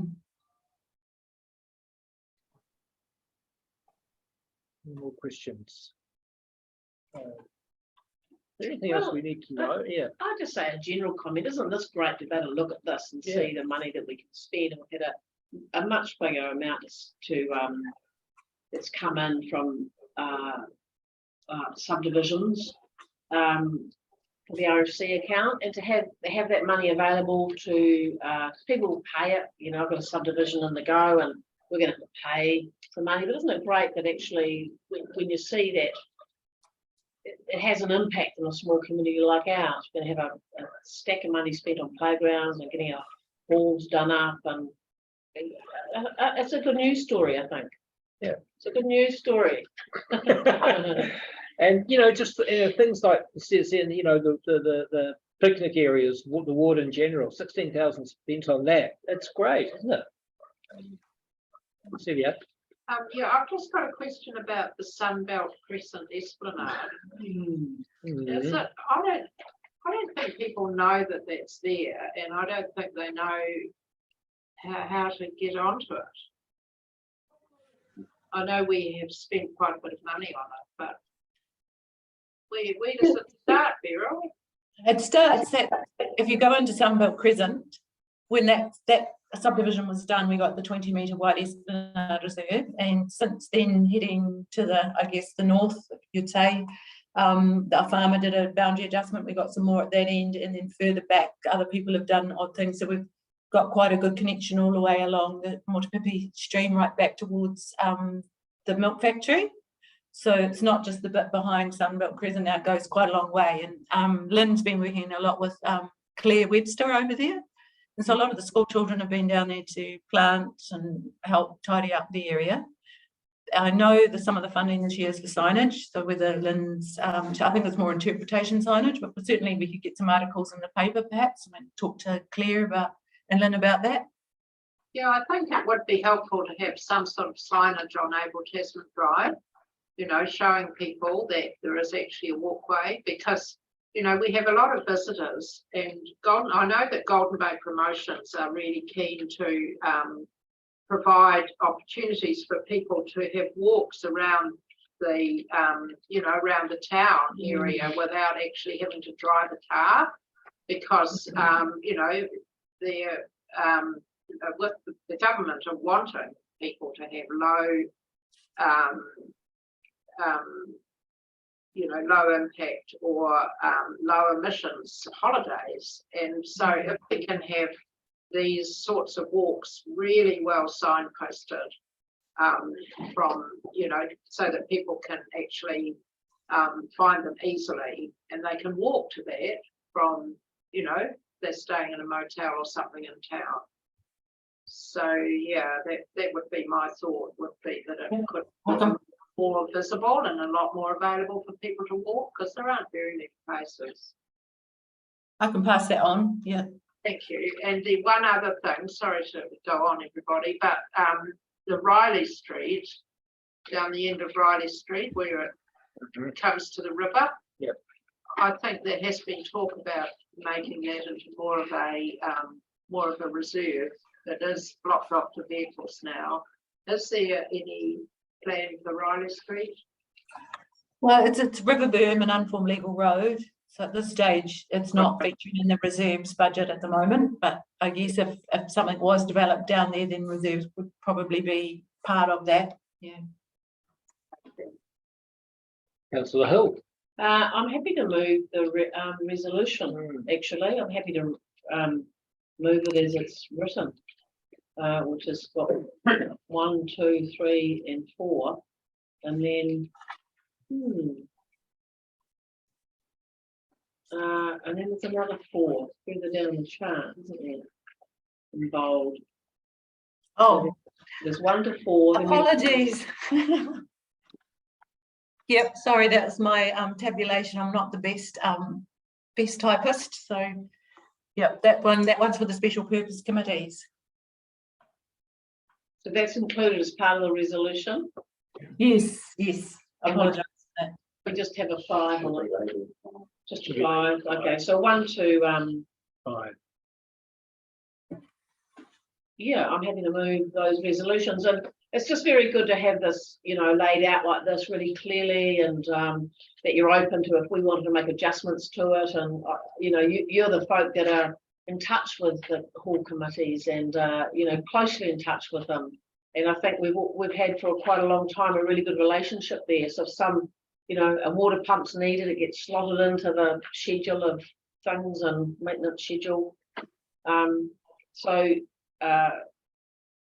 certainly appreciate what's being presented to us today, and we're able to get some really good upgrades over here. Thank you. Thank you. I won't need to write a reply after that. Very good. So this has been put forward by Councillor Hill. Is there a seconder? Yep. Yeah. Commissioner Dixon. And is there any other discussion? Is everybody happy with everything so far? I'm pretty blown away by it too. I think it's a very accurate, it gives a good broad amount of money right across the whole area, all the way from Bainham to Polahara and Upper Takaka. So yeah, all those in favour then? Aye. Yes, carry it. It's great that we're pushing our Yeah, that's makes a big difference to that whole. Looking forward to the to hearing a little bit of upgrades. I think we might need to keep a bit of an eye. I'd like to somehow be able to keep a bit of an eye and say, just check in and just before Christmas or something and see, you know, what's been sent, where it's at. And I also was wondering a little bit about the contributions for next year. And you know, how far out were we last year? Quite a bit, weren't we? We were more than double. So is that just how long's a piece of string? I can answer that if you like. Generally, what we look at when we're looking at forecasts and when we do the long-term plan, we look at what subdivisions that we have heard whispers about, that we've got any information about, that the consent planners have been talked to about. So, and then we try and work out what is going, looking at the growth strategy that the team put together and future housing development areas and things, and try and work out some time frames. And then we try and work out what the income might be on those developments, and we sort of just guesstimate. But of course it's really difficult because things stop, like they've stopped and then they might go all rush. So you've had a lot of activity this year, double what we forecast. So next year is just the very, very ballpark, put a pin in a map thing, but it's the only way we can really get it. So you do have to be quite mindful that they can cut the funding and come early. That means the following year you might be a bit short. So you just have to be quite conservative with your account. Yeah. Good explanation. Yeah, no, I really appreciate that. Being a person that does budget, just a pin. But I appreciate that the approach that we're taking, which is being conservative, but then we simply carry it forward and you use it to fund next year's budget if we're receiving income in excess, because then we know it's actually received rather than trying to operate in a budget that's not yet received, where it's so variable depending on what subdivisions are completed. Crystal balls. Yes, we need one. All right. Now, thank you both. Thank you, Beryl and Grant, and good luck, Beryl, with your retirement. Good luck trying to retire. You're more busy, I'm sure, than you were when you're working. Thank you for your contribution to council. Yeah. Thank you. All right. Thank you. All right. That moves us on to 7.5 financial summary. Is that right? No decisions required. Annual plan budget? But the annual plan budget. That's the end of it. Sorry, financial summary was Yeah. next, and then the annual plan budget. Yeah, the financial summary first. Yeah. Through Mr. Chair. Yeah. So this is a financial summary. It's as at the end of the May, so 1 month prior to year end. A couple of things I'd bring to your attention, which is you have come in under budget this year, which is a very positive position to be in. A couple of key drivers are community board reimbursements being lower than what was budgeted, and the other big one was community board expenses being $16,000 under what was budgeted. That makes up the bulk. And because you operate out of a closed account, that funding gets moved forward to the next year. And And other than that, I'm happy to take any questions on the report.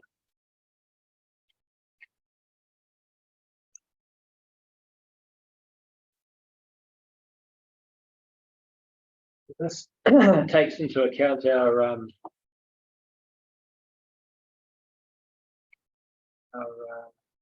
discretionary fund as well, and as well as our, That is correct. Yeah. It's the total pool that council has available, and in the next report, you'll see I've broken that balance out and say, oh, the money carried, we estimate to be carried forward.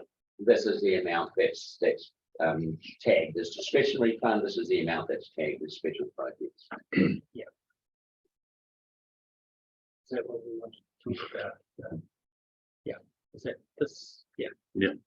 Well, I'm fine with this. It makes sense to me. I guess it's just the next report that I want to look at, but I think we just have to. Well, I would actually be happy to move this. That we accept the financial report with financial company. Give it a second. Okay. Is there any other discussion? Just that's the question.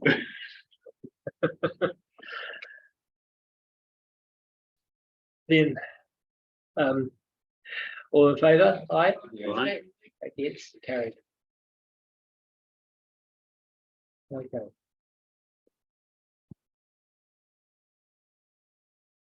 Now, 7.6, Golden Bay Community Board Annual Plan Budget. Hang on, is that right? Annual plan, yeah. Too many budgets. Annual plan. All right, Gotta make a decision. yeah, Through you, Mr. Chair. right, This report is a result of arrangement with the community board, where you wanted to look at how the funding is being allocated. Yeah. We also included a conversation of how we might manage budgeting moving forward, so the community board has more involvement earlier in the process. In essence, I checked the delegations, and the board's not able to move money between its own budget lines. It has to go back to council. But I'm not expecting any concerns to be raised by councillors. And I've asked our governance team to look at whether or not the community board delegations could be amended to allow what are simple budget line shifts to occur at the community board level, rather than the extra expense and process involved in sending things back through council. In this report, I have covered off the funding you have carried forward. A little bit of a background, that special project fund came out of the 2012 long-term plan. And the special projects funds used to be a Motueka Community Board special, so to speak, in terms of they instigated it. What they were intended for is the items that didn't make the budget cut. So they were intended smaller local items. We didn't get that piece of footpath we wanted. We didn't get that reserve playground upgrade we were after, or we needed to put a roof on a hall that didn't happen to come through in council's main budget. So their intention was to enable the board to do small projects locally that were of particular importance to their community that didn't make it into the main council budget because of the other constraints the main council budgets had. So that's the background to the special projects funds. Motueka runs quite a formal process. They go out to the community, they get ideas back in, and then they decide what to do with the funds. But they also are in a situation where they are carrying forward unspent money from year to year. So it's appropriate for the board to consider whether or not the funding you've set aside in your special projects funds might be better used, for example, in the discretionary fund. And this is what the report covers, and it's what the resolution allows you to deal with. The resolution is in two parts. One, to deal with the budget for the current year, 23-24, move money between the categories, but also you're carrying forward about $26,000 or $27,000 from prior years. The resolution is written in such a way as it also allows you to make a decision about that prior year funding as well. Other than that, I'm happy to take any questions on the report. I've got a couple of questions. When does it get topped up? The discretionary, the special projects. When does it get topped up each year?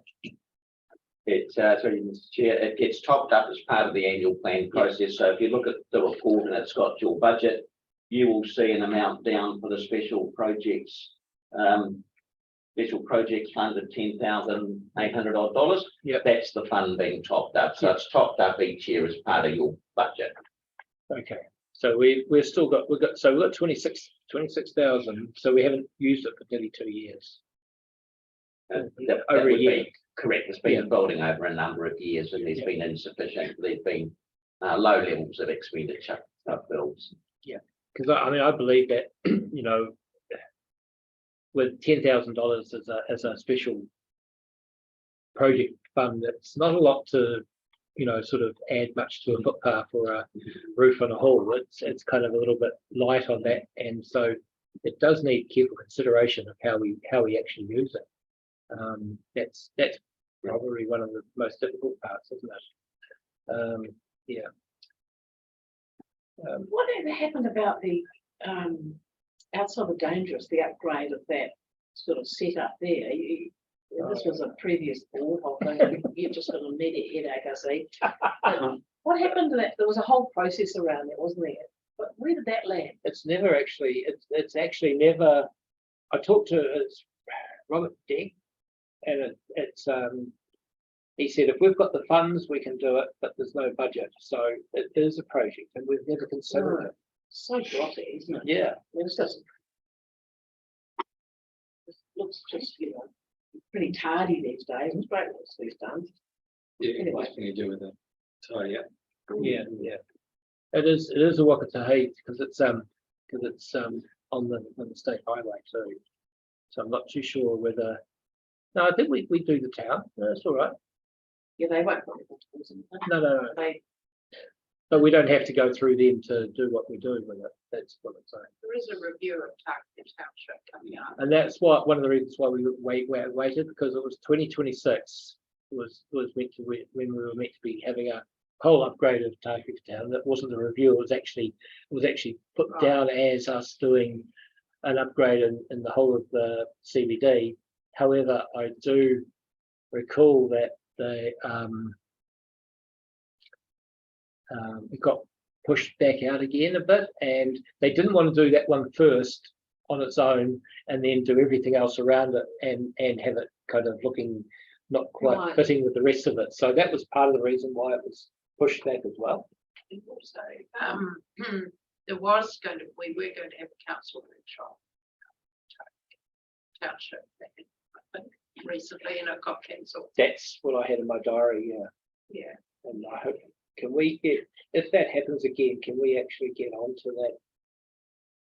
That workshop. Because I don't know if everybody here knew about that. I think it was you and I and Chris, but I don't think everybody knew about that. That I'll was- certainly, if it comes up again, it's repeated, which hopefully. Yeah. will happen. Human support should be at the table. Yeah, absolutely. so the review of the main street. Yeah. An overview review. Is that the councillor doing that? Yes, Yeah, even though it's Waka Kotahi, I don't understand the relationship between transport and Waka Kotahi, but there does seem, there is a connection, but exactly how it works, I'm not sure.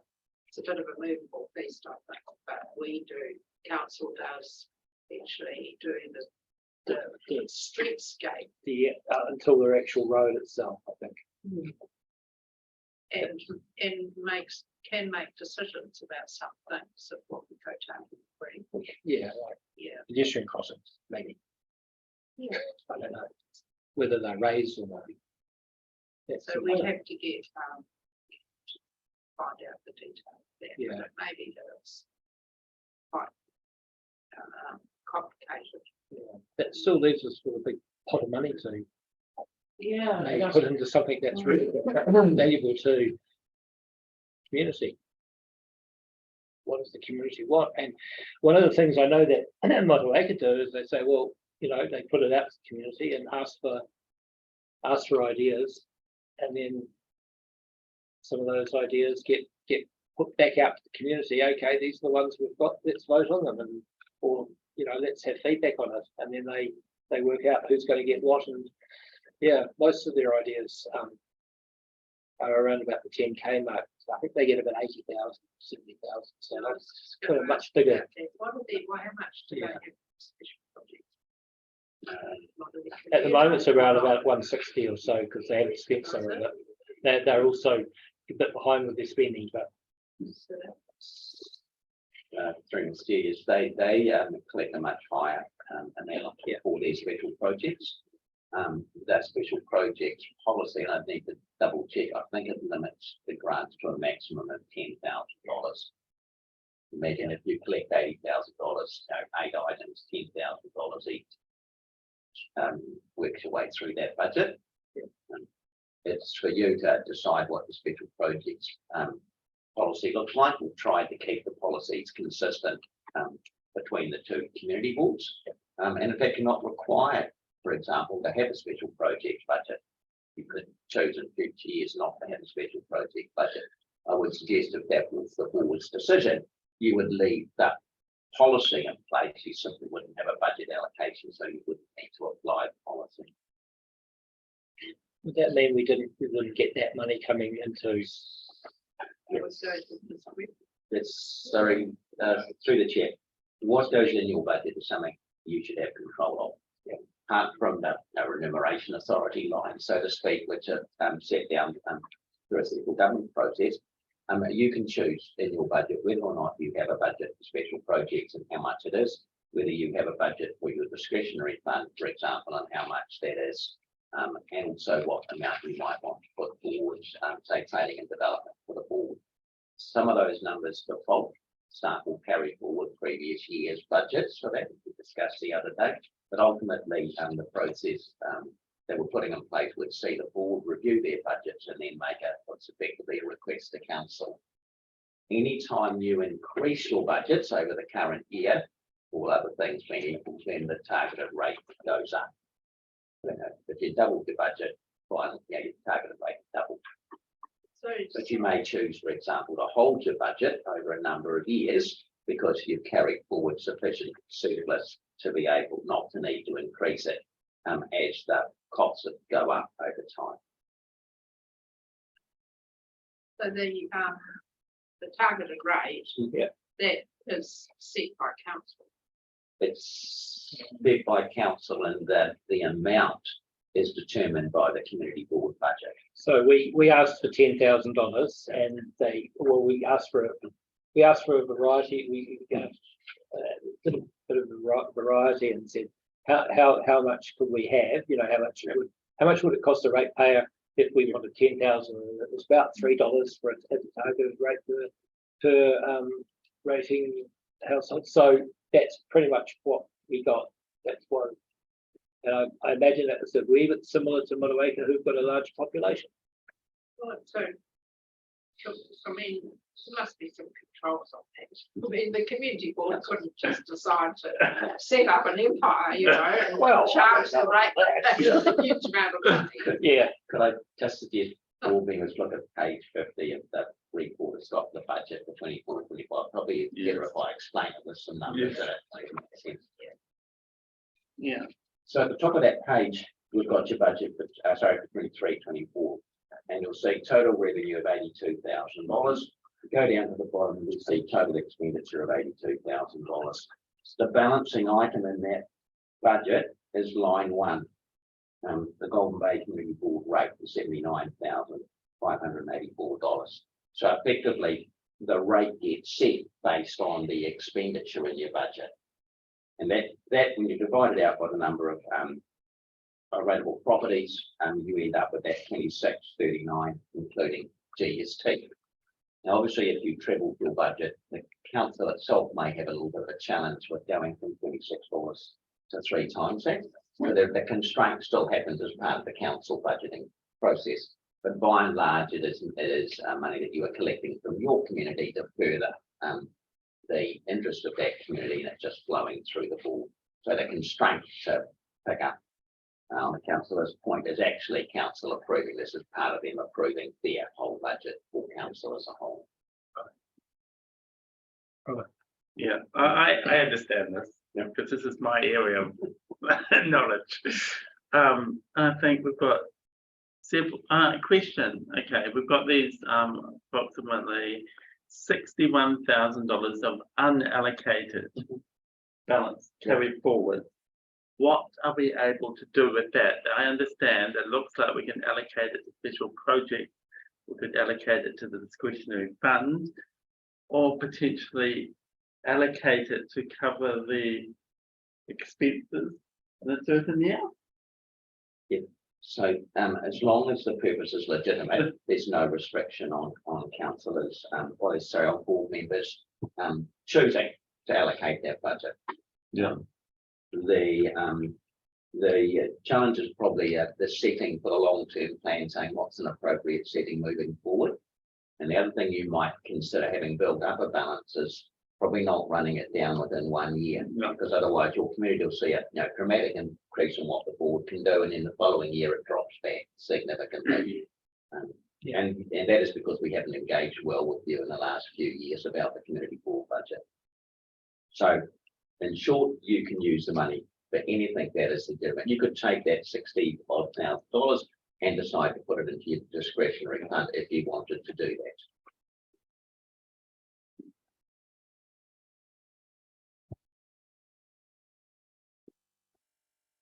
We're going to get more, we're going to just keep building it up, and if we don't spend it, then it just doesn't actually also look good too, does it? Yeah, and in my head, I feel like the special projects is good because that's long, putting away funds for a long, longer term project, bigger project. But I think the money that we're putting into the discretionary fund is too low on my thoughts. And to me, it should be, I'm going to say, equal to the special project allocation of 10,000 a year, so we can support more organisations. That's just my thoughts. Giving back to the community, we've got some great causes out there, and they're not applying because there's not enough funding. So if we put $10,000 in every year out of our general budget, Yes. would we be able to cover that with the other expenses that we've got ongoing, or is it only going to be this year that we can do it? Because we've already got surplus. From what I have seen, we seem to be underspending on the training budget. And I wondered whether that could be reduced by the 6,000 we need Yeah, to top it up. if we have a workshop on something that helps our training like we did. Well, Yeah, I don't know what the cost was. yeah, no, I don't either. So, We've got 2 more, more than 2 more years of our term to go.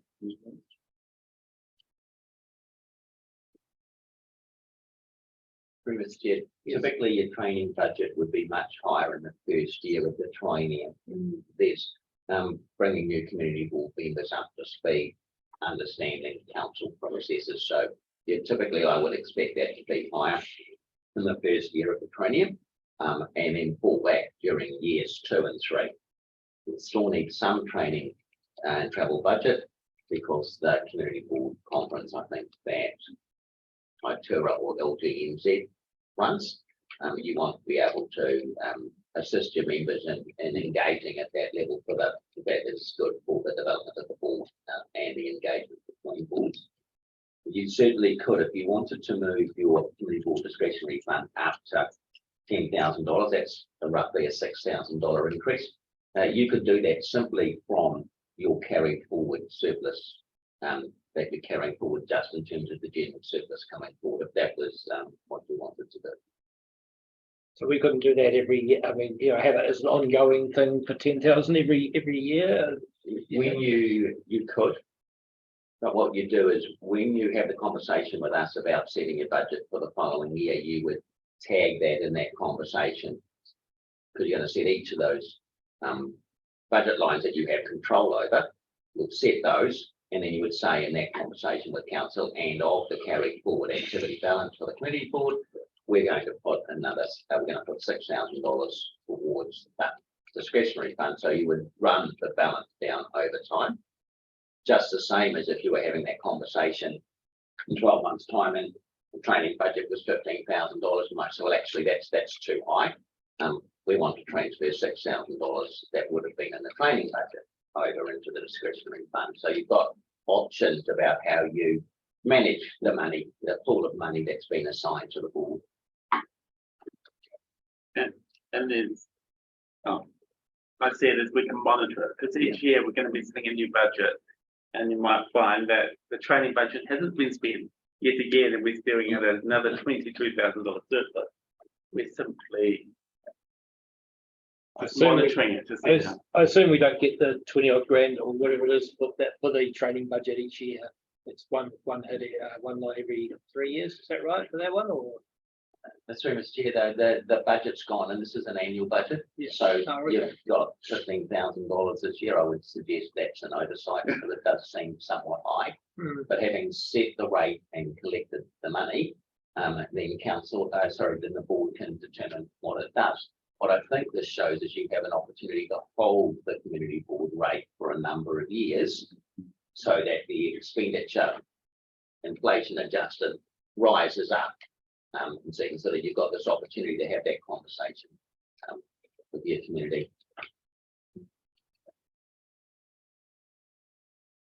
So we've got the resolution. And some X's where an amount has to be put in.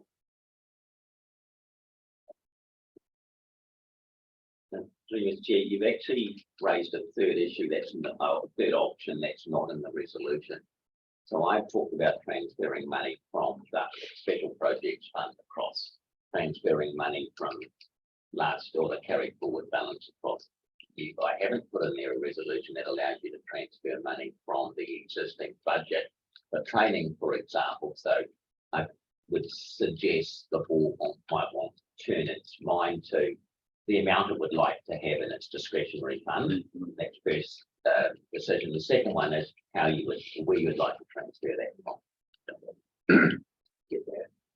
I'm personally not so keen to remove money from the special projects fund. I think that's specifically. I mean, we haven't actually got any special projects at the moment, though. There's none sort of on the cards or even on, we don't even have a mechanism by which to allocate to special projects at this stage. So we won't, but at the moment, I feel like that money's not really accessible to the community. I mean, it could be, but it might be better to have more of it in the discretionary fund where we can dish it out a bit easier. I mean, it'd be good to build it up perhaps, but just thinking, like, unless we have a plan, I think we need to sit down as a board outside this, out of the meeting and like, talk about these things and some ideas about which way to go forward before sort of deciding on final figures. But this, I feel like it's great to have that there, but as you say, like 27 grand is not going to go far if you're doing major, not major, but sort of bigger infrastructure stuff. But it can go a long way to smaller community things. Strategic plan. Yeah. Stuff Yeah. like that. Yeah, well, some of that's right. It really is. So, you know, that's something that to look at. Yeah, perhaps. We need to defer this. I think it might be, So just a correction, you'll actually have $37,000 and if you're carrying forward 27 with another 10 in the budget. So Yeah. you've got $37,000 in special projects. Yeah. As of today. okay. Okay, yeah. Well, you know, we could definitely look at the thing in town. Like the dangerous. Sort of thing, I think it would. But anyway, that may. Because I'm just a little nervous about a review of the, townscape and how long that takes, and then whatever was agreed on, and then when that gets budgeted in, and it just could go on and on. And it's just sort of, it's all rotted, that road up there. It's pretty bad, isn't it? I don't know how the outside the artisan, how those wooden benches are holding up, but people are worried about do something here, and then it's a bit out of sync with whatever else happens later. Oh, It's the ones just in year two, but next to Yeah. rights instead. oh, yeah. Step seats. But it was 10 lines, lasts longer. And where does this leave us today with this resolution? Robert, I think with the special projects, I think for me, it feels like when we go into a strategic planning workshop, it might become one of the priorities. We actually need a collection of projects that is sitting there that, like, collecting it from the community, special projects, what is there, what are their budgets? And then sort of having so that we've got 6 projects that could be available that we could support. That would start the process, and you're simply holding those projects there. And it could be 2, 3, 4 years before, get through that process. I'm not keen on just gliding the special projects off when I think we really need to. It's a good way of putting back into those unbudgeted projects where the council is unable to fund. There's But we still have opportunities there. the issue of the discretionary fund Yeah. being too low. Yes, that is So my main today, issue. do we need to move some money into the Yeah. discretionary fund? I don't know whether the simplest option is simply to say we'd like to increase the discretionary fund up to 10,000 and use the carried forward funding and leave the rest of the budget as it is. That was going to be my suggestion actually as a way forward for the board. So it deals with the immediate challenge of the discretionary fund, but you have that opportunity, particularly in your strategy day, to think about where to from here. That would be an amendment to the resolution. So you, we're requesting council to authorise the board to transfer around another $6,000 of the carried forward activity balance to the discretionary fund. That's just straightforward. You've got quite a significant balance carried forward. It doesn't have a material impact on your decision making moving forward, but you can clearly indicate to the community and that discretionary fund is going to have a lot more money in it in terms of those important but smaller projects that are fun. So I might clarify the fund. 2.1. You get that, Jess? Yeah. To go request council. Yeah. And then now you need to just use strike through for the 2 amend the community board annual budget. We just have request council. Straight through there. Yep. And right down to the end of 2.2.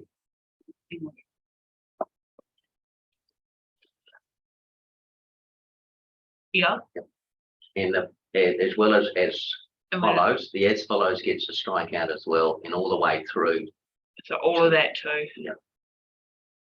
But as it comes to request council to authorise the board to transfer $6,000 carry forward balance to the discretionary fund. Carried forward, it'll be activity balance needs to go in.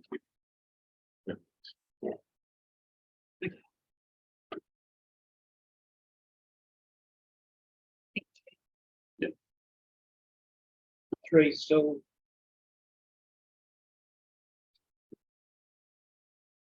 Number 3 is that more related to the special projects. In fact, 3 Right. can come out as well. Yeah. Okay.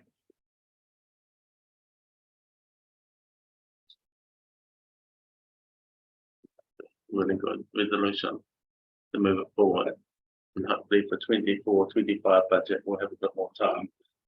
Sorry. And I'll be just reading this chair, and we'll be working about a time because we're into the long-term plan budgets now. Like the start of doing the first cut, and so I'll be talking to the team about a time to engage with both the community boards, because we need to have these conversations relatively soon, so they feed through into the long-term plan budgets. So Golden Bay receives the Golden Bay Community Board annual plan budget 23-24 and request council to authorize request council to authorize the board to transfer 6,000 carried forward activity balance to the discretionary fund. So that's the resolution. Can I have a mover? Are we happy with that first? Yeah. How do people feel about this? I'm happy to move that. You happy to Uh, move what- it? Yeah. I'm happy, yeah, Robert, Second move it? Robert, move it? okay, I'll move it. Okay. I think Councillor Butler. Will second it. Is there any more discussion about it just before we vote?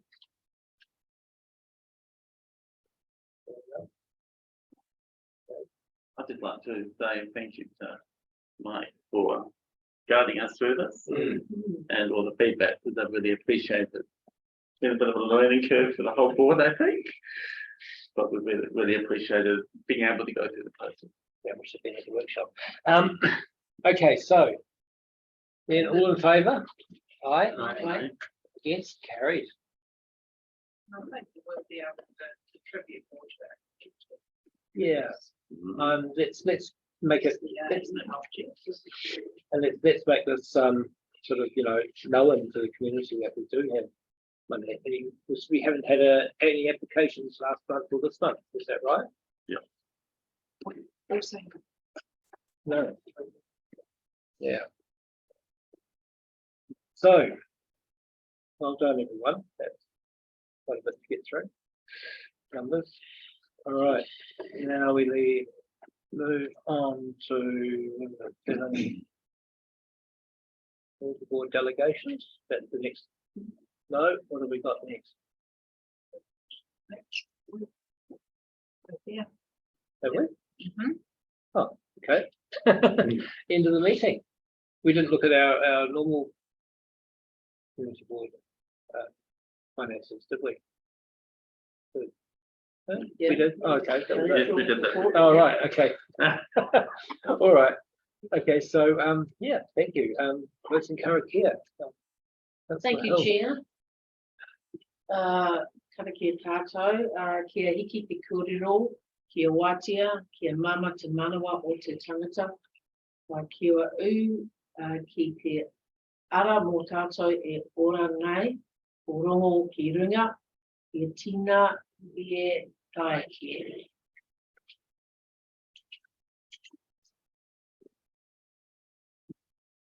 Thanks, Jeff. Well done, thank you.